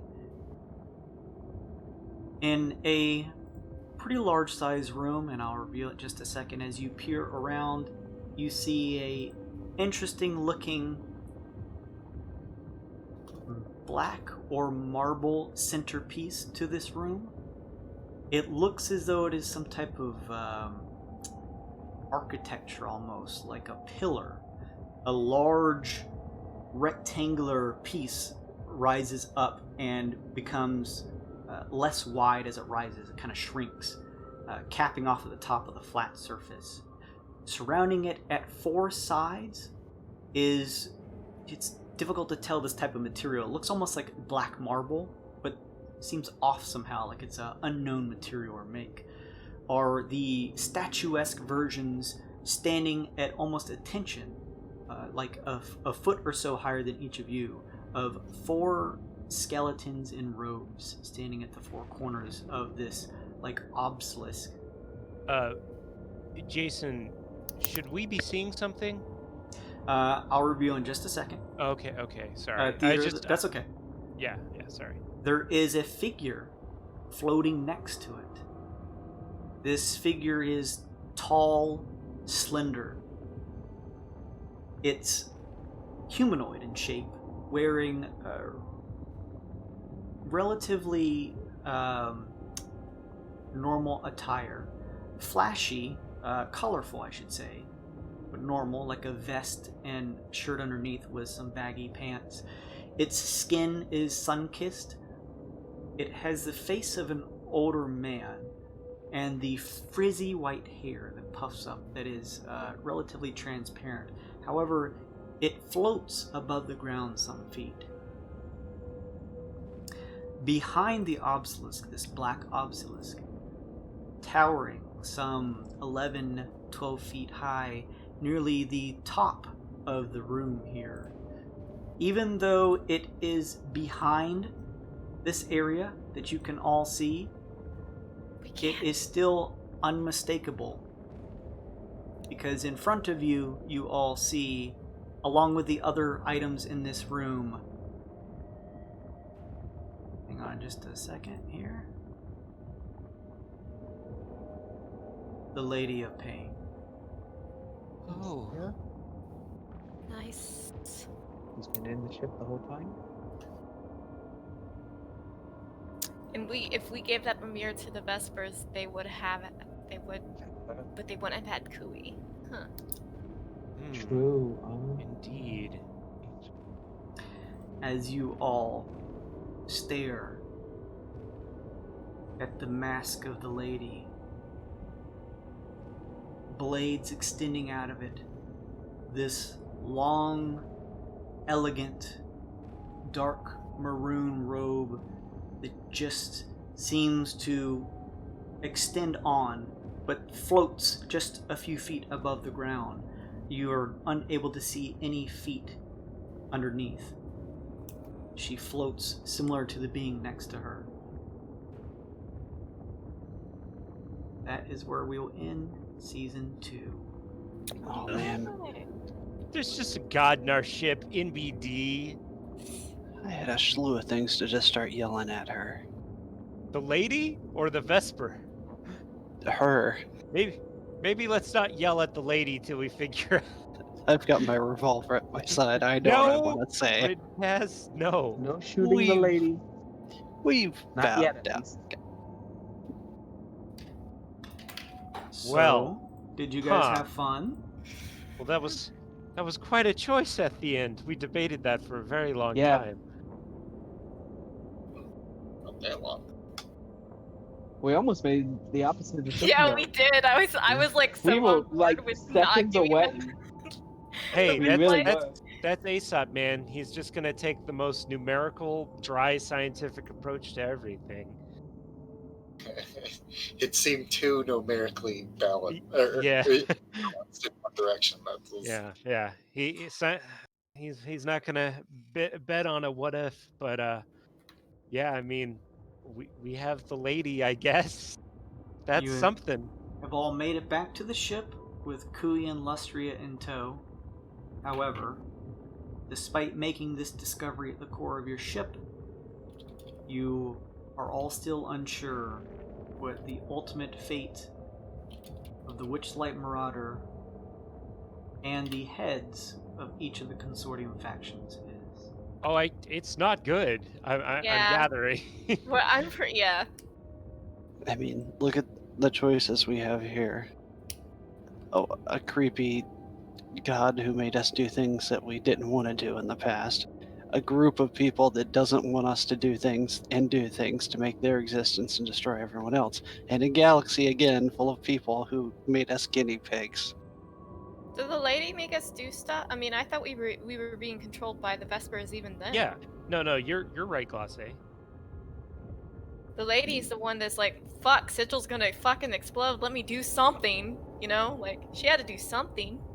Yeah, I don't know. And instead Lady of of killing Pain. us for being idiots with the mind control gems, she's like, okay, fix it. I think Well- that's pretty fair. Well, yeah. Making the best out of a bad situation in classic Wyld not fashion. Faced with an impossible decision, you guys have chosen to follow your legacy and your own fates to find what appears to be the Lady of Pain herself at the center of the geodesic ship. What that means and what these other items are here, we will find out next season. Thank you, everybody, for sticking around and hanging out and watching. I really appreciate it. Thank you, Emberflex, again, for following. And thank you, Fableforge RPG, for following. That's very nice of you guys. Thank you so much. I really appreciate it. That's very nice of you. If you guys enjoyed this, I have a little, just a quick kind of wrapping up. If you guys enjoyed this, we have the entire plethora of the VODs of the entire season that's on our Twitch, or if you prefer YouTube, it's all in there too. And that's, of course, all of our handles, Twitter and everything else is GAWD_mode. And if you're like 103 episodes is way too fucking much that I ever want to ever get into, you're more than welcome to check out our episode 100 special. And we kind of do a TLDR recap of the campaign, including the first season that we didn't stream because it was my first time DMing D&D. So you can check that out, kind of give it a listen, and either kind of stop it where you may want to jump in, or just, you know, give it a once over and see if it's something you may be interested in, and then jump in from there. But yeah, we have the entire season here on both of these platforms, so please check it out. We will be back. We're going to take a little break. I don't have a date to be announced, but we are eventually going to come back. It's something I have to talk to my group with. However, I do want to point out that when we do come back, we're not going to be immediately starting Season 3. We are instead going to be doing a number of side stories set in this game's universe. Yeah. Which is a great opportunity for my players to have a little bit of a refreshment, do some new characters. But it's also a wonderful period for you viewers, if you're interested, to check it out, because it's going to be new characters. It's going to essentially, although it has ties to the Twixt, this world, this plane, it's going to be a new story involving the Pioneer Patrollers, and it is called the Twixt Tales, which is this series that we're doing that is offshoots, Dark Frontier. So this story will revolve around the party and their characters that are all part of the Pioneer Patrollers, and this is going to take place in the past between seasons 1 and 2, although it may have a passage of time that brings it into the present, but we'll see. So I don't have a time when we're going to be starting this up. We may take a couple weeks off, but when we come back, once everyone gets their character finalized, we're going to be jumping right into this side story, so it's a great opportunity for everyone to kind of jump in at a fresh point, a new point, get introduced to new characters, new plot, and these are going to be mini campaigns. So it's not going to be 103 episodes. This particular one, and we're going to have others that focus on the other the other 3 consortium factions. These are, again, what I have told my players that I estimate to be probably about 10 episodes. Maybe a little bit more, maybe a little bit less. I don't know for sure. We'll see how it goes. So if you guys enjoy that, I'll make a Twitter post about it too, so get excited for that, because it's going to be a great jumping in point for a lot of viewers and stuff like that. And I think my players are going to love it, because it'll give them a chance to still play in this world, but have new characters to roll up, and it'll be a lot of fun. So thank you for sticking around. If you enjoyed the content, hey, you can hit the follow button. That gives you access to be able to build up the Twitch channel points. And of course, if you like interacting with the stream, if you just mouse over the stream, we have the stream stickers, and even if you're on mobile, you can slap stream stickers on there. So whenever somebody rolls a natural 20 or a 1, you can slap stickers on there and interact and have a lot of fun. I am also besides this main stream, I've also been doing a lot of evening streams and towards the evening, so like around 9 Eastern time, around 9:30, I've been jumping on and doing some streams. That is all relatively RPG related, so if you are just kind of bored one night and want to come over and hang out, then you're welcome to do so. So we're going to take a break from some D&D for only a couple weeks. I don't know how long exactly. Check out the Twitter, GAWD_mode, and I'll be sure to announce it when I know for sure when we're going to come back. But I appreciate everybody for stopping by. Thank you so much.